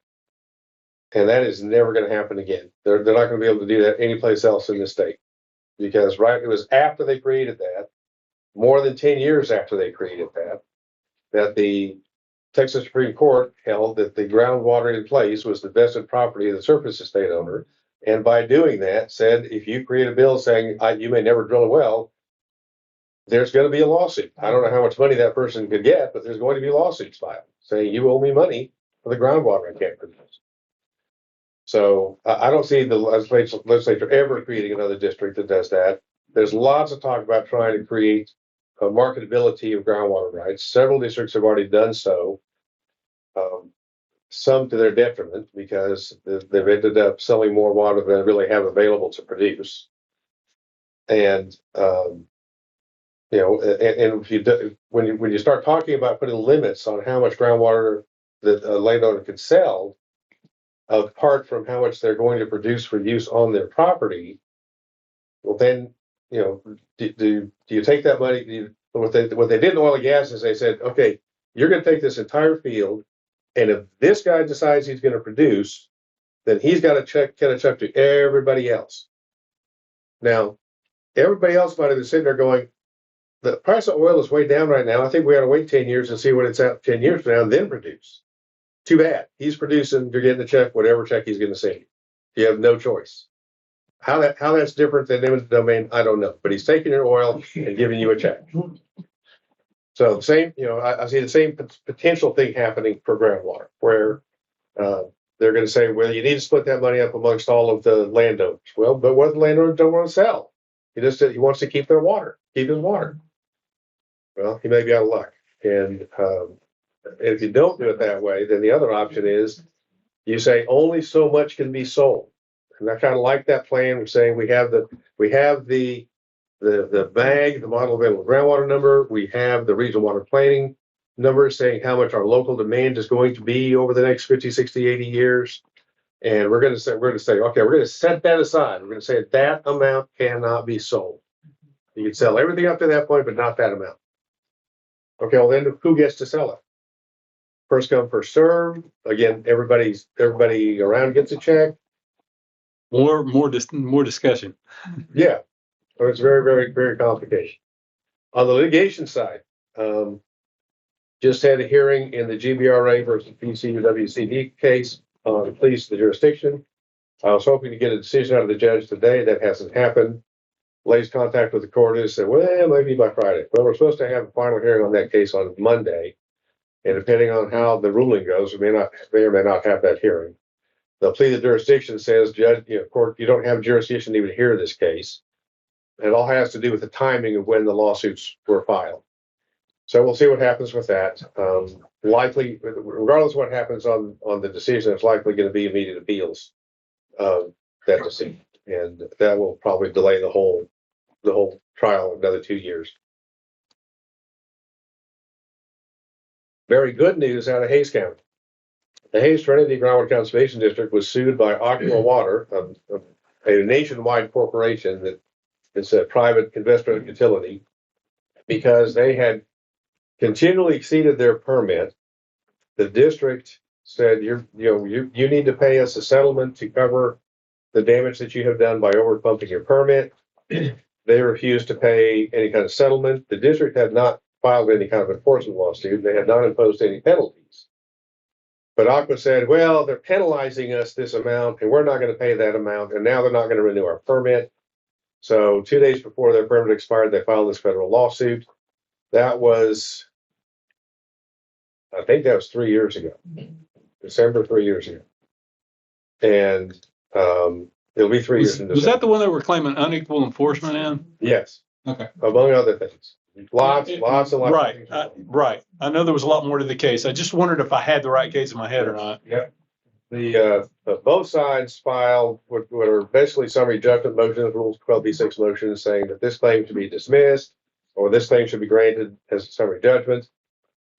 The judge granted almost all of the district's 12b6 and summary judgment motion, dismissed almost all of Aqua's claims on equal protection and everything else that they had claimed, and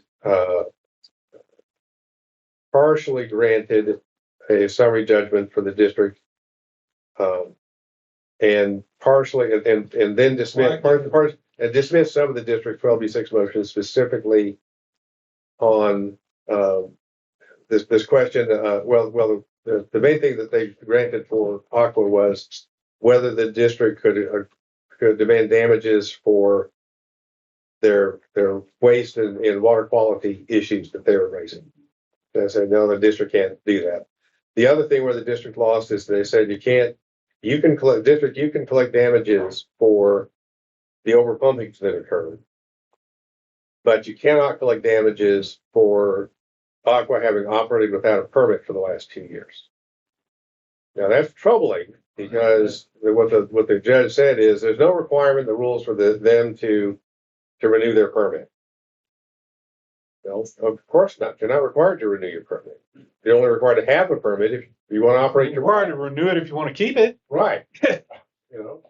So that will almost certainly get appealed. And I don't understand what that decision even means. But the damages and everything else are going to be high enough. I think that's really not going to matter if they go after them for pumping without a permit for the last 2 years. Generally speaking, it sounds like Hays came out good. Hays came out very, very well. Yes, very well. And Aqua lost virtually everything that they were asking for. Where are they?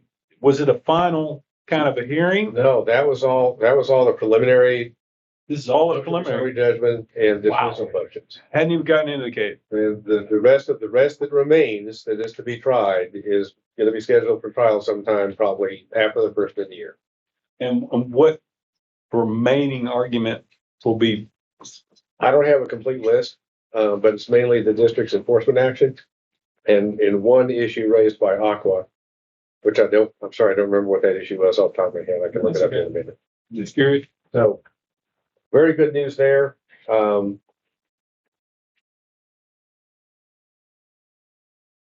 The San Patricio Evangeline case is going to be going to contested case hearing. They're working out scheduling right now. The rainfall down there and the rainfall up here, frankly, helped them tremendously. Their Lake Corpus Christi is now at about 90% full. And amazingly enough, they still want the groundwater. Once you've gotten into a bind, you don't want to get into one again. They've also That's why when the spring went grind 62, they decided to have wells here.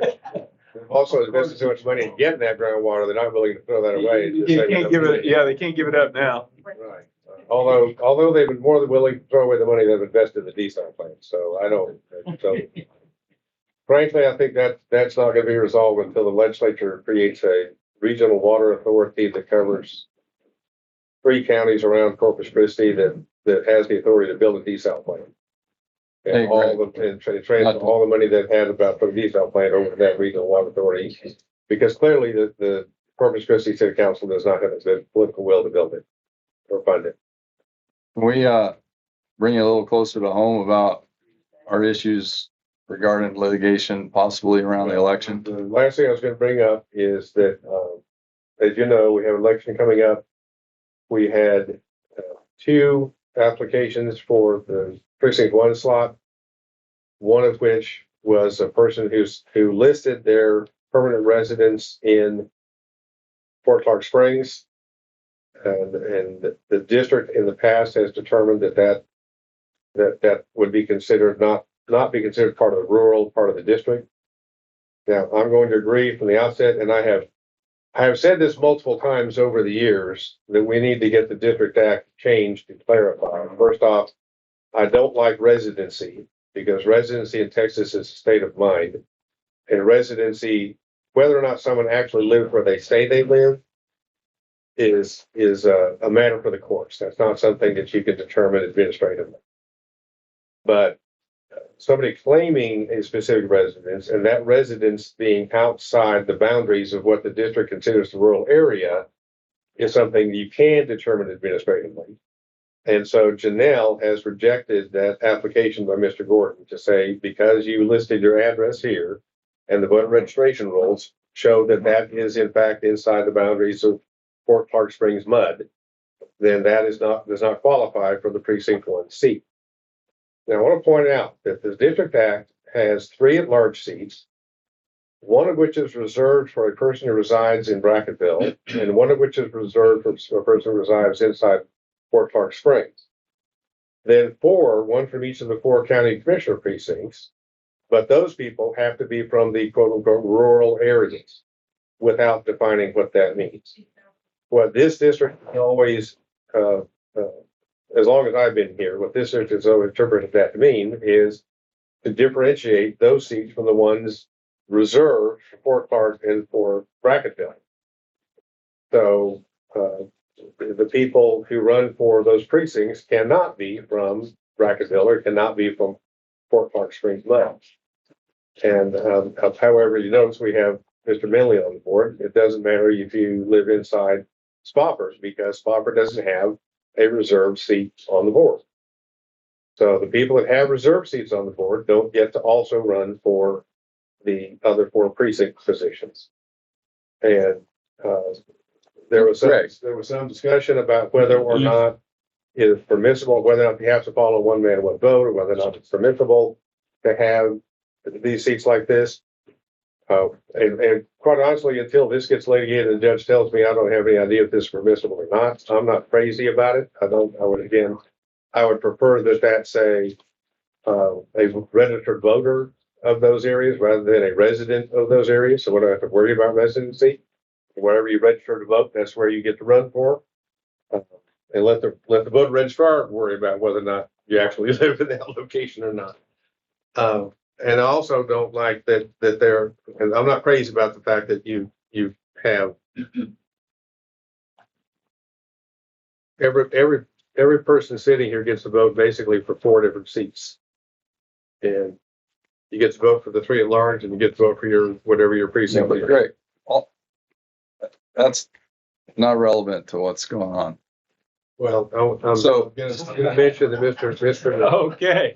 I mean, what's relevant is what the code says and what the law is interpreting that code as. And we talked about it in the last meeting, and I don't know if we want to talk about it in this public session or not, but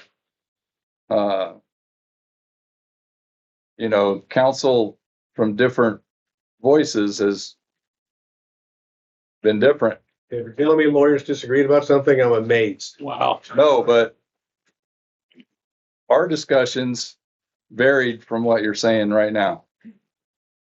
Well, And you could, if you want to talk about that right now, we can, or we can go into closed session and talk about what I think you told me before. I'm happy to publicly say, I would have preferred to have left this up to a fight between the candidates, so the district wouldn't necessarily be that involved in it.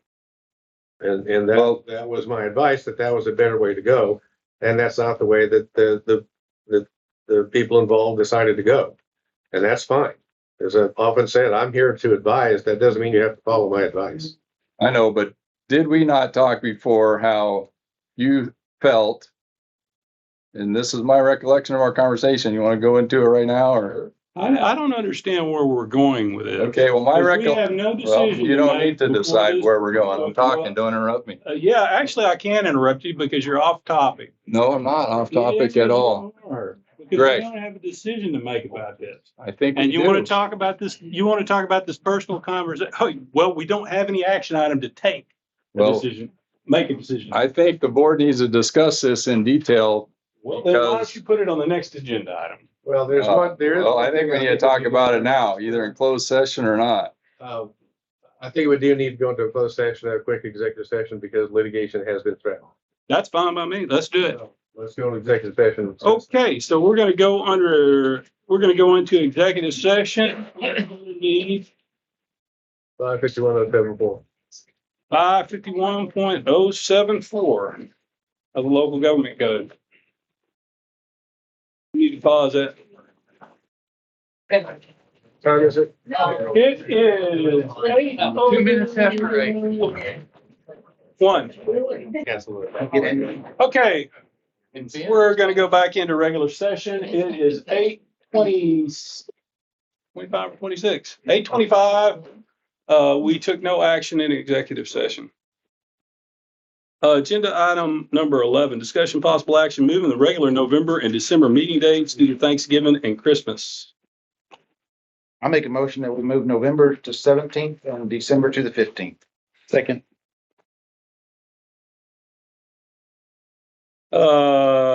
We have a motion and a second to move our November and December meeting dates to November 17th and December 15th. Motion by Director Lewis and second by Director Blake. Is there any, Director Ward, is there any discussion, Director Blake? Is there any discussion? All those in favor, raise your right hand. All opposed, same sign. Motion carries unanimously. Keep looking at Greg, Greg to raise his hand. Agenda item number 12, discussion possible action, Assistant General Manager position. I didn't see any job description in here, so I assume that y'all have not had an opportunity to work on that. The job description. No, I've not got it completed, but I've got about halfway through. And what I did on it, I've contacted several other districts, kind of looking at what they. A different one, okay. And I assume you're working on that with Mr. Ellis? Haven't got to the point to get it. I haven't got And got him into it? yet. Okay. I make a motion, we table this one to the next meeting. I'll second that motion. Any discussion? Motion's been made by Director Lewis and seconded by myself to table this item until the next meeting. Being no discussion. All those in favor, raise your right hand. All opposed, same sign. Motion carries unanimously. Agenda item number 13, discussion possible action financial statements for July 2026. You read the last portion of this. Avalor taxes receivable, $8,981.39. Expenses payable, $4,575.35. Net, $1,406.04.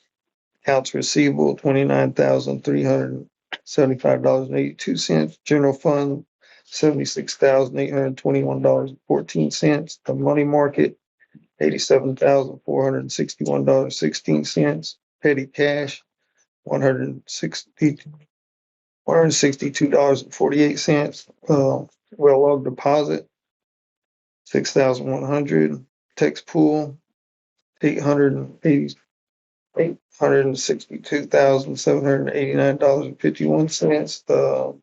CD number one, $137,308.19, and CD number two, $274,382.51. Any questions, any discussions about the financial statements?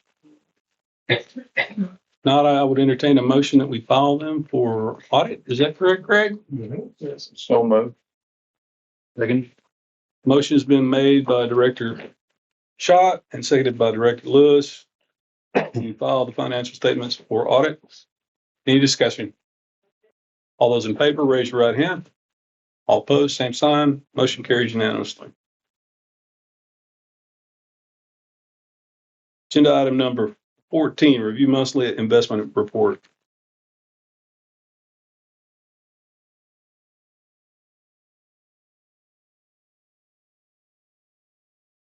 Anybody got any questions on that?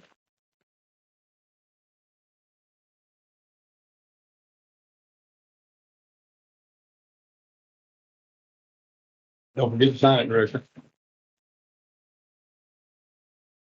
Otherwise, his brother can be running you down.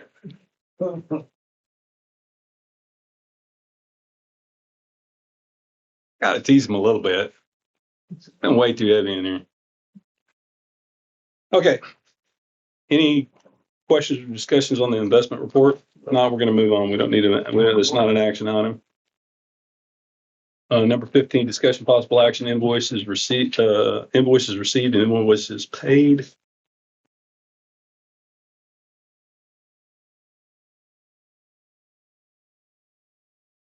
These are nickels. It's a big number.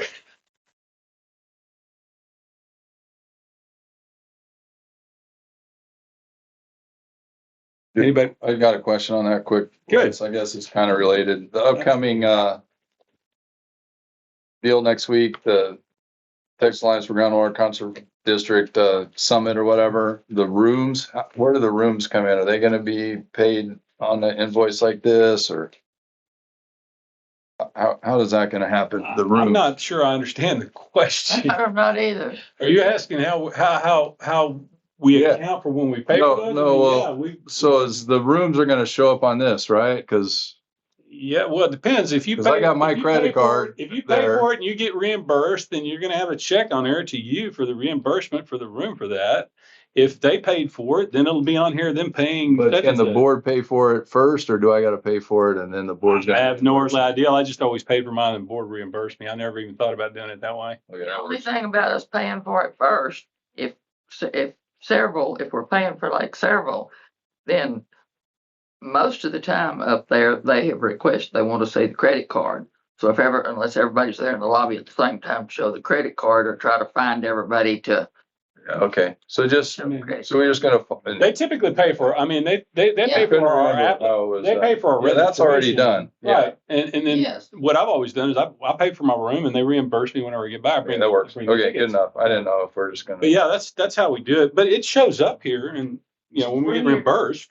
Just bring your receipt that they gave that's fine. when you check out. I didn't know if you gave them the credit card or then you. No, last year, remember you paid for it and we reimbursed you. And if I remember right, I think they actually give you an option that you can email. You can email that receipt direct, so you don't have in case. Whatever, I'll just print it and bring it. No big deal. Cool. Yeah. Sorry. No, that's no problem. Any other questions? Oh, we're on invoices paid. We need to approve those. Invoices received and invoices paid. Any other questions about that? Otherwise, I'll entertain a motion to approve. I'll make the motion to approve. Second. Motion's been made and seconded to approve the invoices received and invoices paid. Any discussion? All those in favor, raise your right hand. All opposed, same sign. Motion carries unanimously.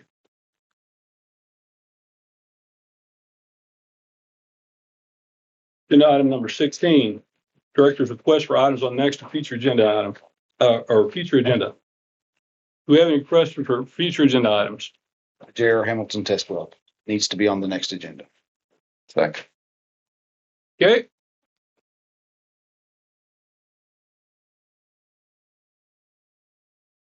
It's been moved and seconded. I guess we gotta take it. Yeah, we gotta take that to a vote. It's been moved and seconded to have the J.R. Hamilton test well on the next agenda. All those in favor?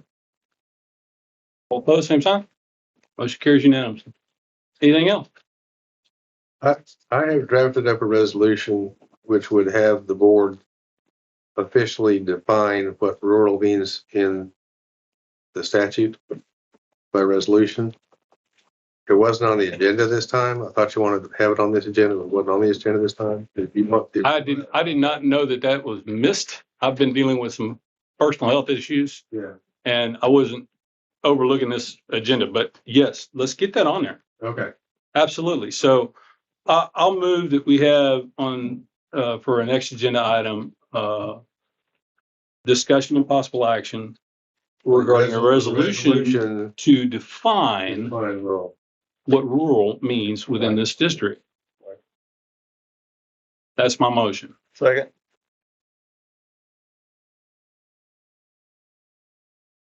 All right, there's been a motion and a second. Any discussion?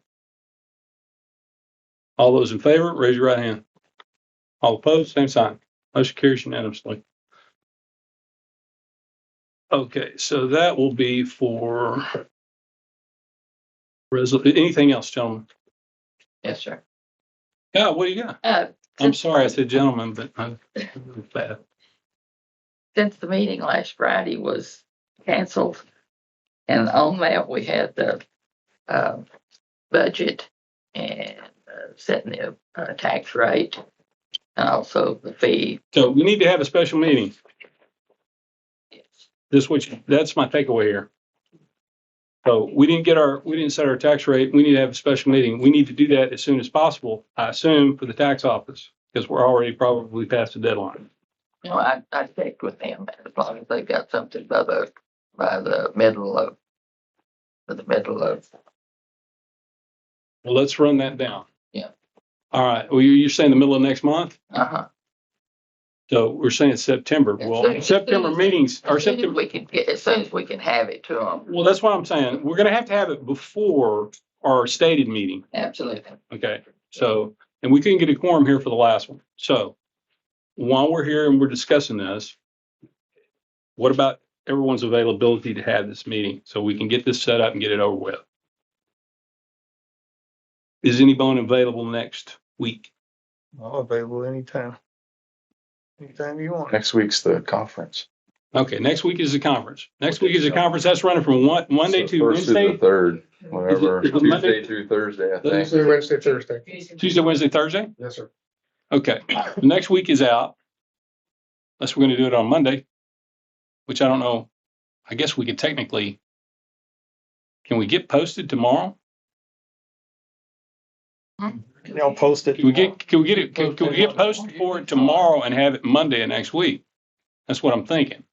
All right, so tomorrow's Wednesday. That gives you got to have, what is it? 3 business days. Thursday, Friday, and Monday. Oh, Monday's holiday. Following. No, it's the following Monday. 30 would be the 31st if we want to do the meeting Monday. If we're going to do the meeting on Monday, it'd be on the 31st. That is correct. Not a holiday, right? No. No, Labor Day is on the 7th. So we could do it. If we have it posted by 4:30 tomorrow, we would meet our statutory requirement of 3 business days for Monday at 6. If we can get a quorum here. That's. Yeah, when's everybody leaving for that conference? The next morning? I have no idea. They might leave that day. So Monday might not be the day to do it. You want to do it the following week? That's fine by me. We need to get it done before the middle of September. So that's why I'm trying to get it as quickly as we can. Next week. So if the consensus of the board is not next week because of the groundwater summit, then things going on. well, I understand and I don't mind that. Let's kick the can to the following week, and we'll go ahead and put it on Tuesday, which is our normal day. Okay, so that would be that puts it in the Labor Day weekend, doesn't it? September Yeah. 8th. No. Day after Labor The day after. Well, it would be the day after Monday. It'd be on Tuesday if we did it on a normal day, right? Let's do it. Is that okay? Day after Labor Day weekend? Yes. Okay. All right, Tuesday the 8th. So I'm gonna make a motion. We set an agenda, special meeting for September 8th 6 o'clock. at 6 o'clock to set our tax rate and do the other things. I don't remember what else it was that you said we had to have on there. Our budget. So budget and our tax rate, right? There's three things. Our budget or tax, what was the third one? Things, I don't remember. You don't remember the third one? All right. Please. There's We're three gonna of get them. all three of them on there, right? No, thank you. That's the purpose of having the special meeting, so we can get this done. Do I have a second? Second. All right, we have a motion and a second. Any discussion? All those in favor, raise your right hand. All those opposed, same sign. Motion carries unanimously. All right, what else, guys? Make a motion to adjourn. Any discussion? Hearing none. All those in favor, raise your right hand. All opposed, same sign. This meeting is adjourned What time is it? at 8:40.